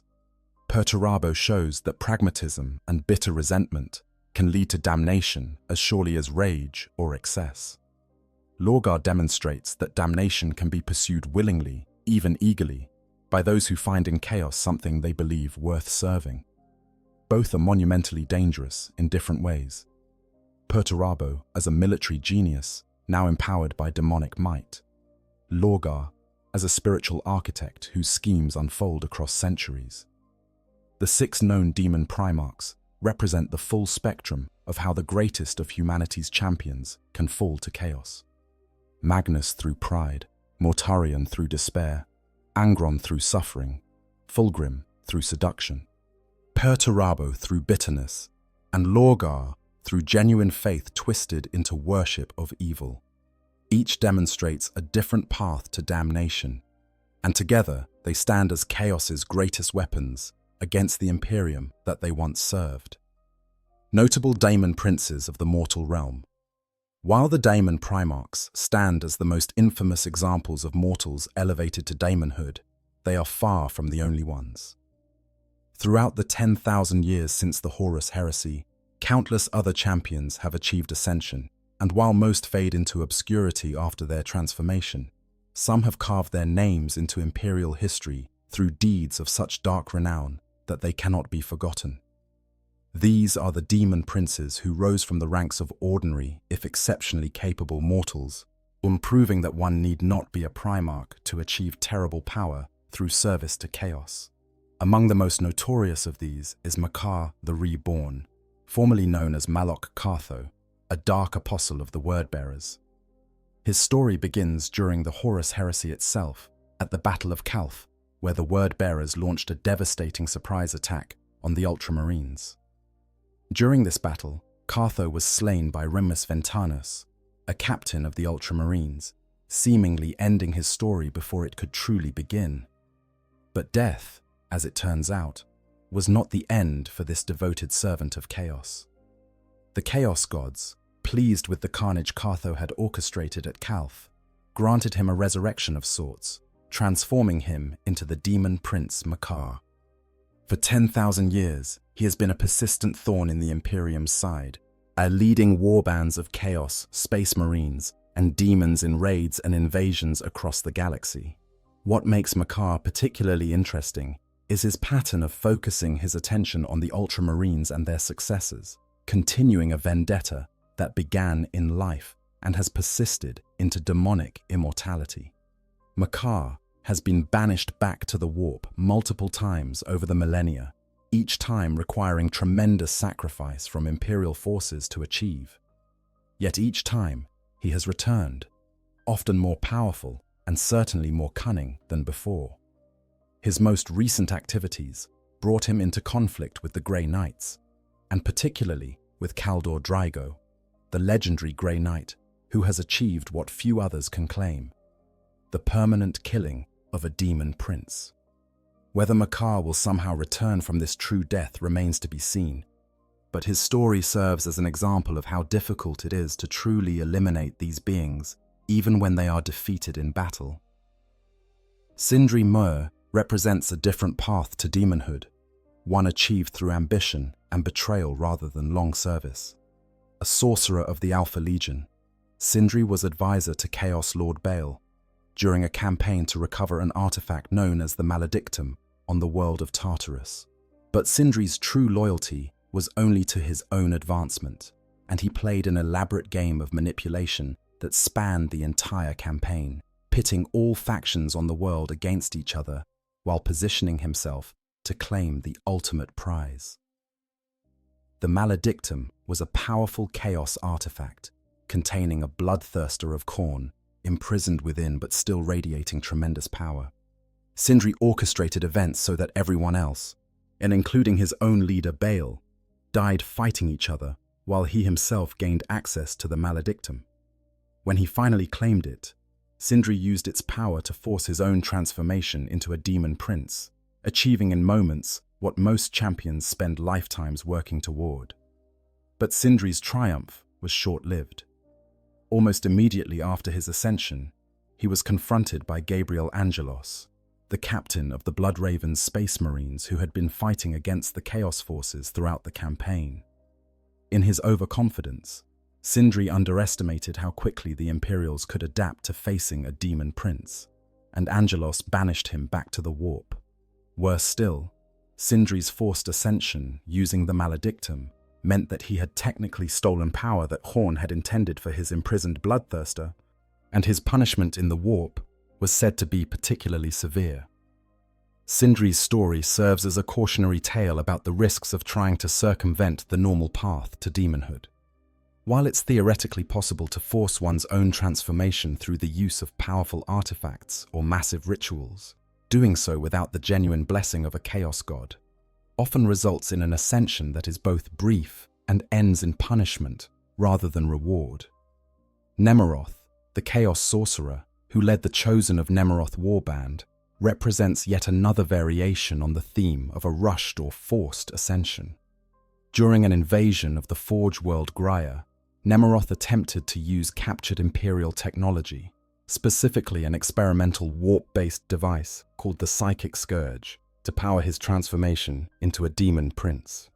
He came closer to succeeding than Sindri had, actually beginning the transformation and gaining significant power before being stopped. The end came at the hands of Captain Dimitri and Titus of the Ultramarines, who confronted Nemeroth atop the orbital spire while the transformation was still in progress. In a climactic battle, Titus managed to slay Nemeroth mid-transformation, crushing his head before the ascension could complete. The question of whether Nemeroth might someday return, his transformation somehow completed in the warp after his death, or whether he was truly destroyed during the vulnerable moment of ascension, remains unanswered. But his fate demonstrates the extreme vulnerability that exists during the transformation process itself, when a champion is neither fully mortal nor fully demonic. Kernax Voldorius, and a strike master of the Alpha Legion, achieved demonhood through more conventional means, serving Tsiench faithfully over centuries of scheming and warfare. What made Voldorius notable was his particular focus on corrupting loyalist space marines, turning them from the Emperor's service to chaos. He was instrumental in the fall of several successor chapters, and was responsible for corrupting numerous individual marines who went on to become significant threats in their own right. Voldorius's end came at the hands of a White Scars hunting party led by Captain Corsaro Khan, who pursued the Demon Prince across multiple star systems in a vendetta that lasted years. The White Scars eventually cornered and slew Voldorius on the world of Quintus, and his death served as a reminder that even demon princes can be brought down by determined mortal forces if sufficient resources and skill are brought to bear. Khor Megron, a demon prince of the Word Bearers, who achieved ascension on the world of Rodax, stands as an example of a demon prince who found a particular niche and exploited it effectively. Megron specialized in corrupting entire planetary populations, establishing cults of chaos that would worship him as a dark god. His methods were subtle and insidious, working over generations to completely transform the culture and belief systems of targeted worlds until they willingly embraced chaos and begged for his arrival. The pattern these mortal risen demon princes display is instructive. Few of them achieve the sustained success of the demon primarchs, who benefit from millennia of experience and power that even demonhood cannot fully bridge the gap to match. Most mortal demon princes enjoy a period of triumph after their ascension, a time when their new powers seem unstoppable and their enemies fall before them like wheat before the scythe. But almost inevitably, they overreach or encounter an enemy capable of banishing them, and they must endure centuries in the warp before they can return to Imperium to try again. This cycle of manifestation, defeat, and return creates an interesting dynamic in the Imperium's struggle against chaos. Any demon prince encountered might be experiencing their first emergence into real space, full of hubris and overconfidence in their new powers. Or they might be an ancient evil returning after long banishment, while wiser and more cunning from previous defeats, harder to deceive and more dangerous to engage. The Imperium's forces, lacking perfect records and intelligence, often cannot know which they face until the battle is already joined. The mortal risen demon princes also demonstrate that ascension is not necessarily the end of ambition and conflict. Many continue to compete with each other for the favor of their patrons, engaging in conflicts that pit demon against demon in struggles for supremacy. Some seek to carve out domains of their own, establishing rule over demon worlds or corrupted sectors of real space. Others remain nomadic, leading warbands from conflict to conflict in an endless quest for glory and slaughter. What all these mortal demon princes share, regardless of their individual stories or accomplishments, is that they represent proof that the path to demonhood, while perilous, is not closed to anyone with sufficient ambition and willingness to pay the price. They are evidence that in the grim darkness of the 41st millennium, power is available to those who seek it in the right places, though the cost of that power is a burden that will last for eternity. The gifts and curses of each dark god. While all Daemon princes share certain characteristics regardless of which chaos god they serve, the specific nature of their transformation and the powers they gain are heavily influenced by their patron deity. Each of the four major chaos gods, Khorne, Nurgle, Tzeentch, and Slaanesh, stamps their princes with a unique set of traits and abilities that reflect their fundamental nature and domains. Or understanding these variations is crucial to comprehending not just what demon princes are capable of, but what motivates them and how they perceive the universe around them. Demon princes of Khorne, known variously as blood princes, bone lords, and the favored of the blood god, are perhaps the most straightforward in their nature and the most terrifying in direct combat. Khorne values martial prowess above all else, and his princes embody this principle taken to its ultimate extreme. They gain tremendous increases in physical strength, often becoming capable of rending through tank armor with their bare hands or cleaving through squads of space marines with single swings of their weapons. These princes are instruments of slaughter, beings whose existence revolves entirely around combat and killing. They feel no fear, no mercy, and no hesitation, only the overwhelming drive to spill blood and claim skulls for Khorne's throne. Their appearance reflects this singular purpose. They are heavily muscled, often to the point where they seem barely able to move under their own bulk, though in practice they possess speed that defies their size. Their skin might be the red of fresh blood, or the dark crimson of dried gore. Many develop additional arms to wield more weapons, or their hands transform into massive claws capable of tearing flesh and bone with ease. Hornate demon princes are granted wings more commonly than those serving other gods, great leathery appendages that allow them to cross battlefields with terrifying speed and crash into enemy lines like living missiles. Their weapons, whatever form they take, become infused with the blood god's power, and able to pierce any armor and leave wounds that will not easily heal. Some are granted collars of Khorne, artifacts that provide protection against psychic powers and sorcery, reflecting Khorne's hatred of magic in all its forms. But the price these princes pay is heavy. They lose almost everything that made them individuals. Thoughts become simple, reduced to tactical assessments of how best to kill enemies and determination of which targets to prioritize. Emotions narrow to varying shades of rage. They cannot take satisfaction in victory or feel frustration at defeat, only the constant burning need to fight and kill. Many retain just enough self-awareness to realize what they have lost, and this awareness becomes another form of rage that feeds their combat effectiveness. Daemon princes of Tzeentch, the architect of fate, could not be more different.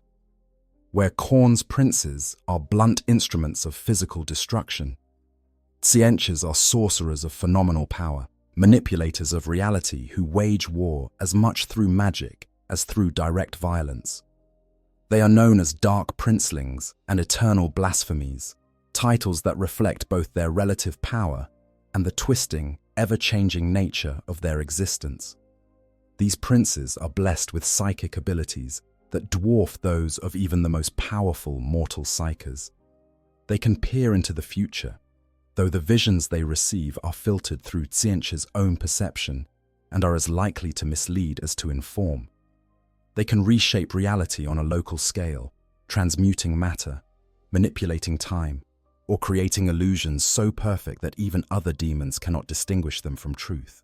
Whilst their command of sorcery allows them to summon and bind demons, to curse enemies with mutations or misfortune, to blast foes with multicolored flames that burn the soul as well as the flesh.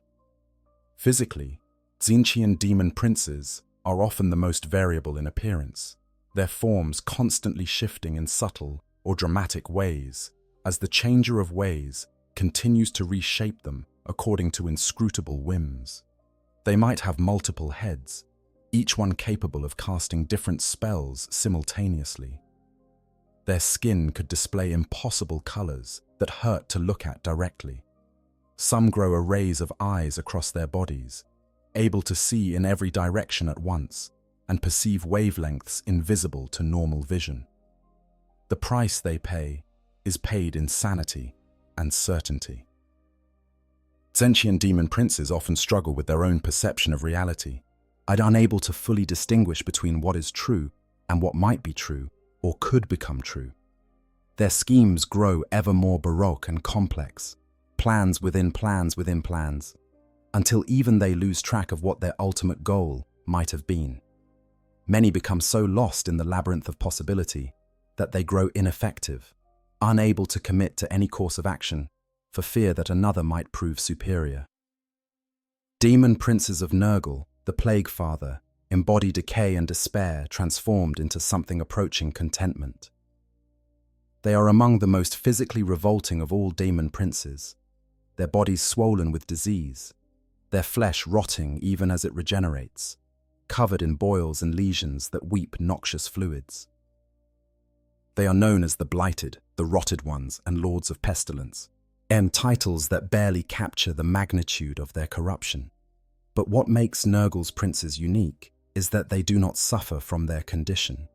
Where victims of disease feel pain and weakness, Nurgle's princes feel only a strange euphoria, a contentment that comes from fully accepting and embracing decay.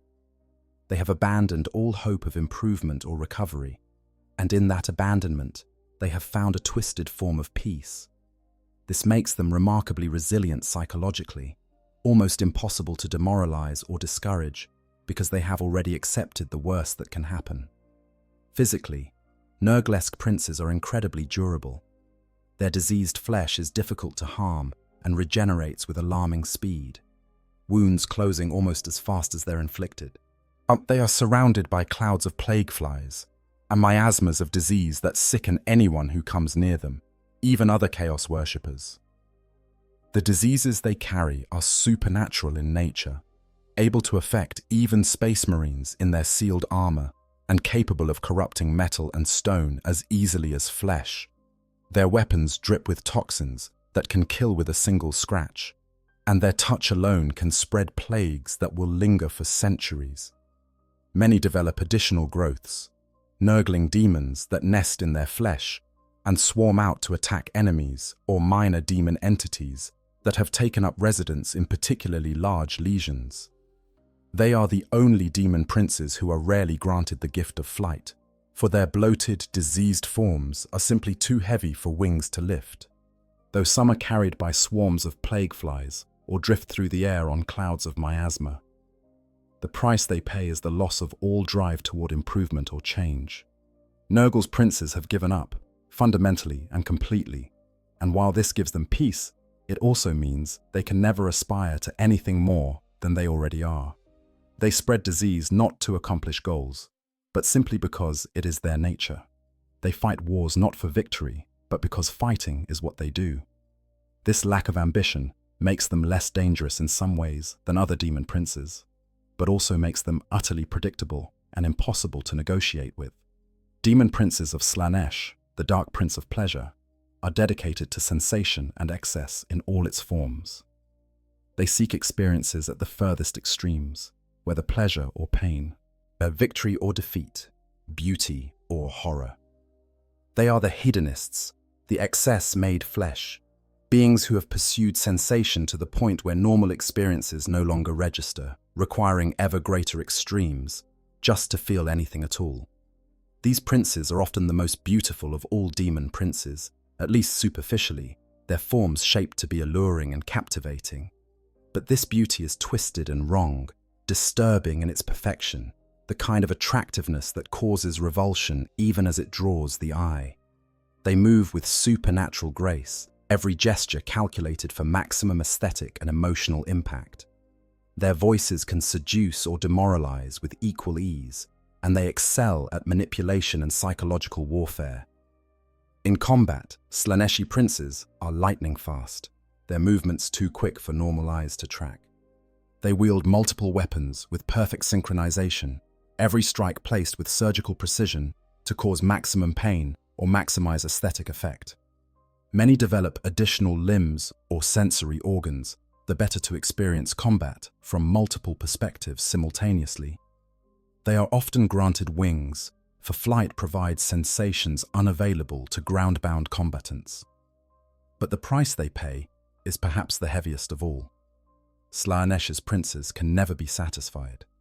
Every sensation, no matter how extreme, quickly becomes boring, requiring them to constantly seek new experiences, ever greater heights of excess. This creates a cycle of addiction that can never be broken, where they must constantly escalate their pursuit of sensation just to maintain the same level of feeling. Many become almost nihilistic, seeing all existence as ultimately empty except for the momentary highs provided by new experiences. Daemon, princes of chaos, undivided, those rare beings who gain the blessing of all four gods simultaneously or in succession, represent a unique category. They gain aspects from each patron, but are not wholly devoted to any single one, allowing them a flexibility and balance that specialized princes lack. Be'lakor was the first of these, though others like Perturabo and Lorgar have joined these ranks. These princes can draw on different aspects of their power as situations demand, making them exceptionally versatile and difficult to predict or counter. The gifts granted by each chaos god shape not just what their demon princes can do, but who they are at their core. A prince of Horn will approach every problem as something to be solved through violence. A prince of Tzeentch will see every situation as an opportunity for manipulation and long-term scheming. Nurgle's princes will embrace decay as natural and inevitable. Slaanesh's servants will view everything through the lens of sensation and experience. Understanding these fundamental drives is key to comprehending why demon princes act as they do, and, perhaps, to finding ways to defeat them. Demon princes in the 41st Millennium. As the galaxy burns in the wake of the Great Rift's opening, demon princes have become more active and more dangerous than at any point since the Horus Heresy. The massive warp storm known as the Cicatrix Maledictum has split the Imperium in two and made travel through the Imperium even more treacherous than before. But for servants of chaos, it has created unprecedented opportunities. Demon princes, able to exist partially in both the material universe and the warp, find the new reality easier to navigate than their purely mortal or purely demonic counterparts. In the current era, demon princes serve multiple roles within the forces of chaos. Some rule daemon worlds within the Eye of Terror or the Great Rift, establishing realms where reality bends to their will and their patron deity's nature. These demon worlds are testing grounds for new strategies and breeding grounds for new champions, places where the boundary between the materium and immaterium grows so thin that the laws of physics become negotiable. Mortarian's plague world of Barbarus, Magnus's planet of sorcerers, and Fulgrim's palatial domain within the Eye of Terror all serve as examples of what happens when a demon prince has unlimited time and power to shape a world according to their vision. Other demon princes lead warbands of Chaos Space Marines in continuous warfare against the Imperium and its allies. These campaigns can last for decades or even centuries, with the demon prince providing both powerful leadership and a focal point for the warband's devotion to chaos. The presence of a demon prince fundamentally changes the nature of a warband, elevating it from a mere military formation to something closer to a dark crusade, with the prince serving as both general and demigod. The relationship between demon princes and the mortal Chaos Space Marines they lead is complex. On one hand, the princes are clearly superior in power and authority, beings that have achieved what every champion of chaos dreams of attaining. They command respect and fear in equal measure, and their orders are followed without question, because to disobey might mean facing their wrath directly. On the other hand, some Chaos Marines harbor resentment toward the princes, particularly those who have served for centuries without achieving ascension themselves. They may view the princes as examples of success, but also as reminders of their own failure to ascend. Greater demons, the pure manifestations of the Chaos God's will, often look down on demon princes as inferior, beings that were once mortal and thus can never achieve the purity of purpose that comes from being born entirely from a god's essence. This creates tension within chaos hierarchies, with demon princes sometimes finding themselves caught between the mortal champions who resent them and the greater demons who consider them beneath notice.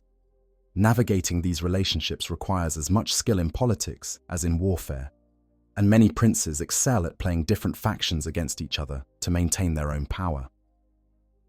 The Imperium's response to demon prince activity has evolved over the millennia. The Ordo Malleus maintains extensive databases tracking known demon princes, their capabilities, their typical tactics, and their weaknesses. When a demon prince manifests in real space, this information is quickly disseminated to forces in the area, allowing them to prepare appropriate countermeasures. The Grey Knights, in particular, have developed specialized tactics for engaging these beings, combining anti-demon weaponry with psychic powers designed to disrupt the connection between a demon prince and the warp.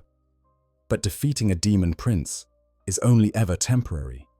Even when slain in the material universe, they simply return to the warp to slowly reconstitute themselves. This creates a frustrating dynamic for Imperial forces.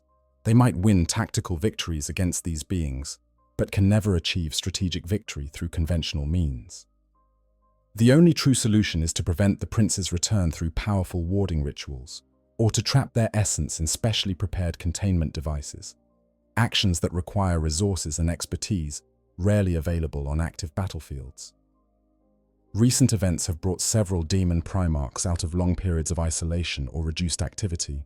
Mortarion led massive campaigns during the Plague Wars, directly confronting Rabut Guilliman in battles that showcased how much the Deathlord has grown in power during his 10,000 years of service to Nurgle.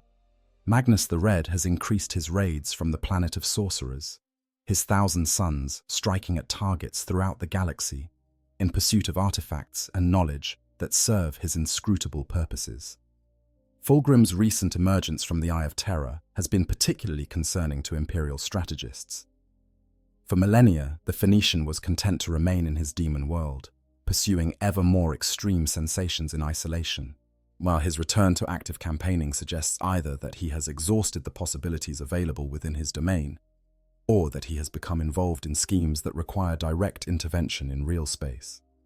Either possibility represents a significant threat, as Fulgrim's tactical genius, combined with his demonic power and complete lack of restraint, makes him exceptionally dangerous.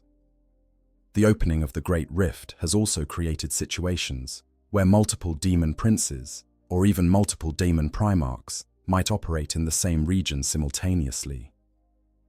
This has led to conflicts that would have been unimaginable in earlier eras, with massive forces arrayed under the command of these dark champions, clashing in battles that consume entire subsectors. The Imperium finds itself forced to prioritize threats, or often having to choose which demon prince to engage while allowing others to operate unopposed, simply because there are not sufficient forces available to confront them all. For the citizens of the Imperium, demon princes represent a terror that goes beyond the physical damage they can inflict. Their mere presence is a form of corruption, a reminder that the forces of chaos are real, and that even the greatest heroes can fall. When a demon prince attacks a world, it is not just a military threat, but a spiritual one, challenging the faith in the emperor that is supposed to protect humanity from the darkness. This is particularly true of the demon primarchs, whose falls from grace are well documented in imperial history and serve as cautionary tales about the dangers of pride, ambition, and despair. Some imperial scholars and inquisitors have devoted their lives to studying demon princes, seeking to understand not just how to defeat them, but how to prevent mortal champions from ascending in the first place. This research is dangerous in the extreme, requiring contact with forbidden texts and sometimes direct observation of chaos rituals. Many researchers have been executed for heresy after their work crossed lines that the Inquisition considers inviolable, though their findings often live on in secured vaults, available to those with sufficient clearance and need. The current situation in the galaxy suggests that demon prince activity will only increase in the coming years. The Great Rift shows no signs of closing. Chaos is more ascendant than it has been in 10,000 years. And new champions are constantly rising to prominence in service to the ruinous powers. For the Imperium, this means an era of endless vigilance and constant warfare against enemies who cannot truly be killed, only temporarily banished. For the servants of chaos, it represents an age of opportunity where ascension to demonhood has never been more achievable for those willing to pay the price. The eternal burden. What it means to be a demon prince. After examining the paths to ascension, the failures that lead to spawndom, the specific examples of those who have achieved demonhood, and the powers granted by different chaos gods, we must finally confront perhaps the most important question. What does it actually mean to exist as a demon prince? Beyond the raw power, beyond the immortality, but beyond the superficial changes to form and ability, what is the subjective experience of these beings? What remains of the mortal who once was, and what has been irrevocably lost in the transformation? To become a demon prince is to fundamentally cease being human, even for those who were already superhuman like space marines or primarchs. The transformation rewrites existence at every level, from the cellular to the spiritual. The mortal body, that collection of organic matter animated by chemical reactions and electrical impulses, is replaced by something that exists partially in the warp, sustained by energies that mortal science cannot fully comprehend or measure. This means that all the basic experiences of physical existence, hunger, thirst, the need for sleep, the rhythms of heartbeat and breath, are either eliminated entirely or transformed into something unrecognizable. Imagine never sleeping, not in the sense of being unable to sleep, but rather existing in a state where sleep is impossible and unnecessary. For beings who once knew rest as a time when the mind could process experiences and the body could recover, this loss is profound.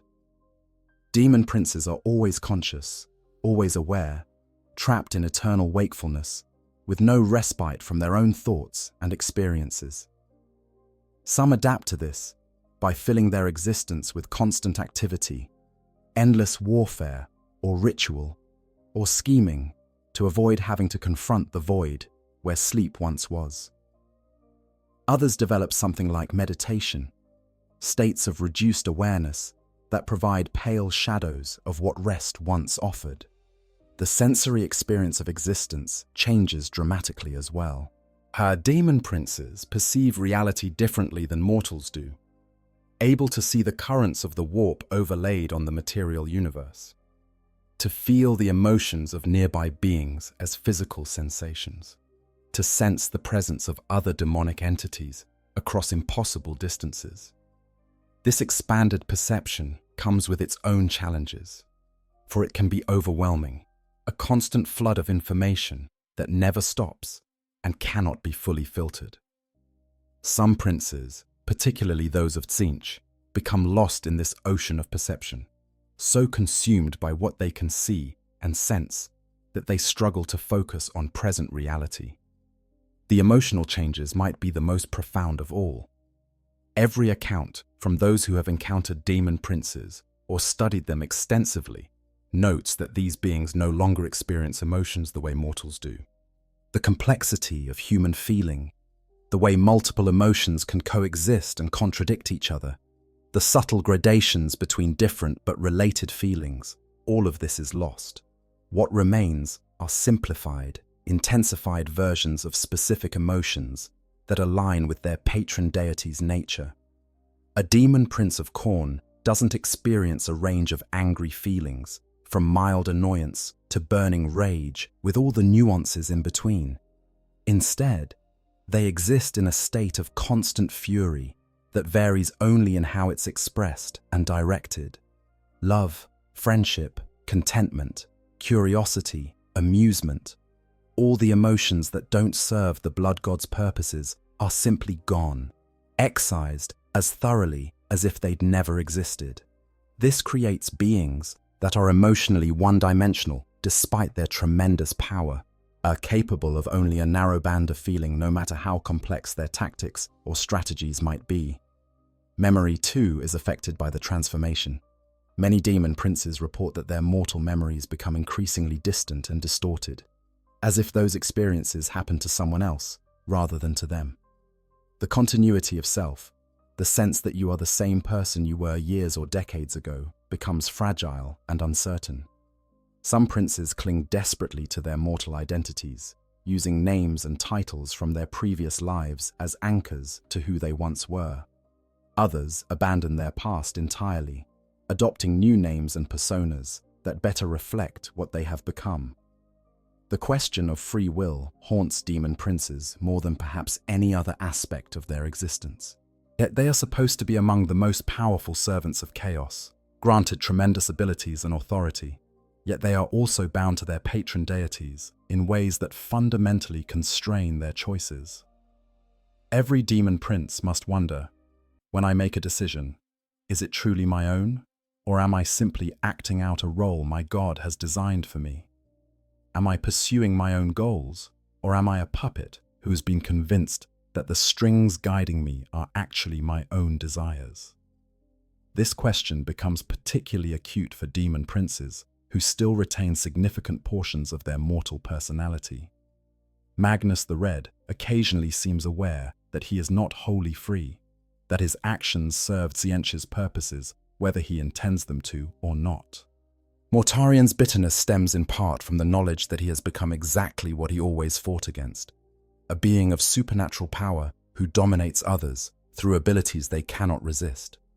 These moments of self-awareness create a suffering that physical pain could never match.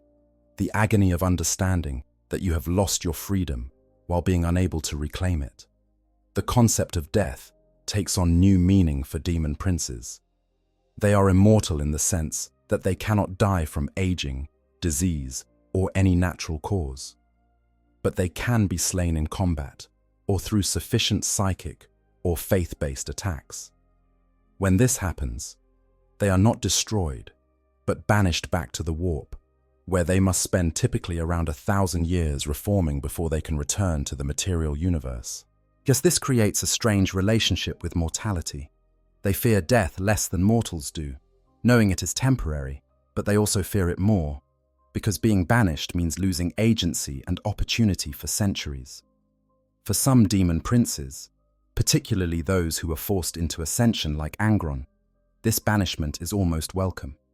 It provides a respite from the constant demands of their patron deity, a time when they can exist without being forced to fight and kill. But for others, especially those who served Tzinch or Slaanesh. Banishment is a form of torture, cutting them off from the material universe where they pursue their schemes or sensations. They often emerge from banishment more aggressive and reckless, trying to make up for lost time and regain whatever ground they lost during their absence. Yet the relationship with their followers is another source of complexity. Demon princes are often worshipped by mortals who serve the same chaos god, treated as demigods or living saints of chaos. They receive prayers and offerings, and their names are invoked in dark rituals.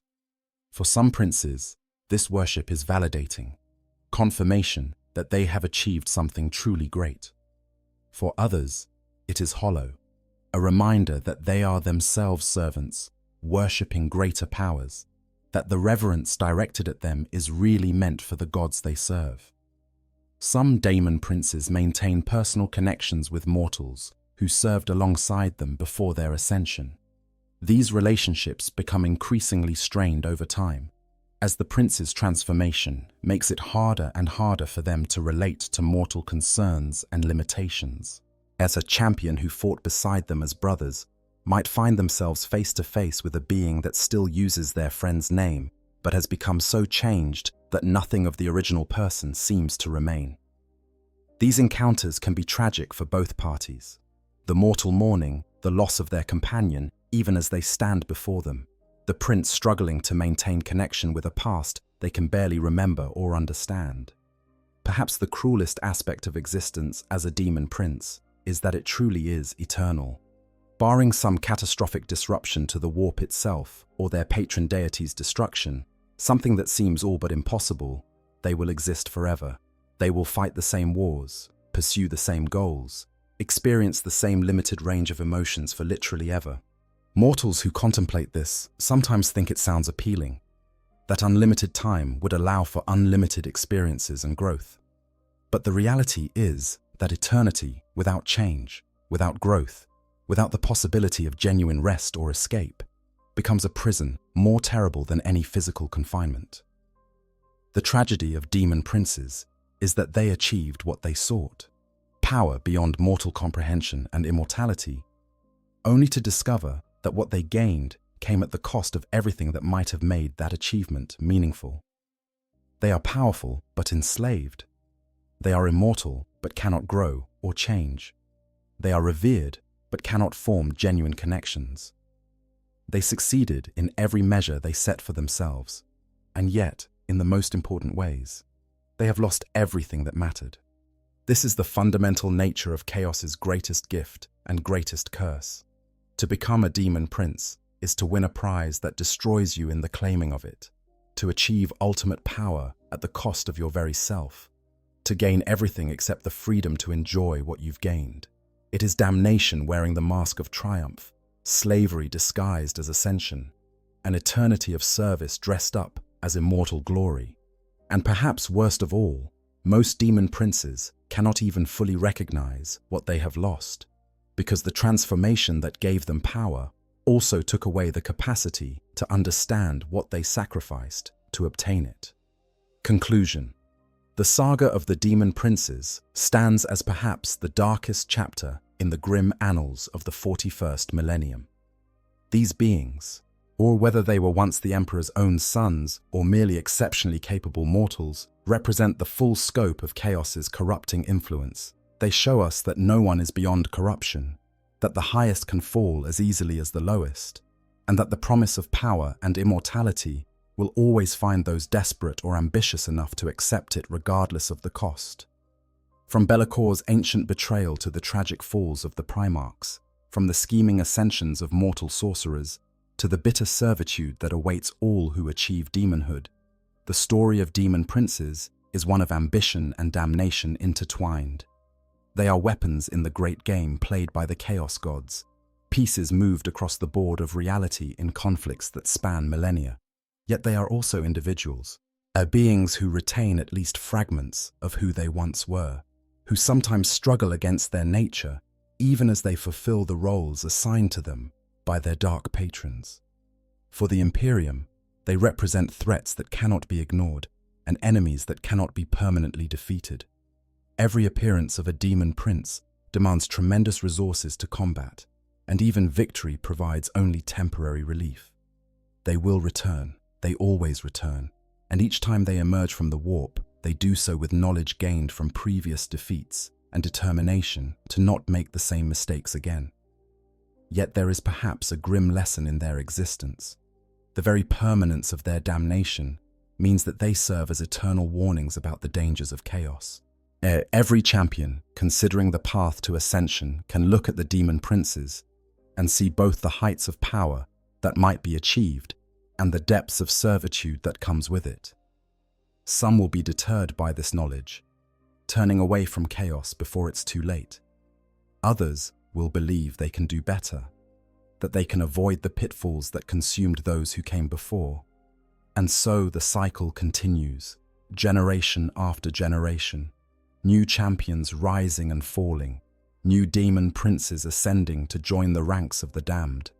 In the grim darkness of the far future, where there is only war, demon princes stand as monuments to humanity's greatest weakness and chaos's most seductive lies. They are proof that power is available to those willing to pay any price, and they are living demonstrations of just how terrible that price truly is. If you enjoyed this deep exploration into the lore of demon princes, please consider liking this video and subscribing to Q140K for more relaxing dives into the dark corners of the Warhammer 40,000 universe.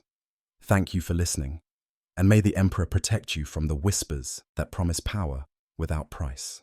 I hope you guys enjoyed the story. Make sure to hit the subscribe, like, share button, whatever you want. Give me some feedback if there's any. And yeah, sleep well.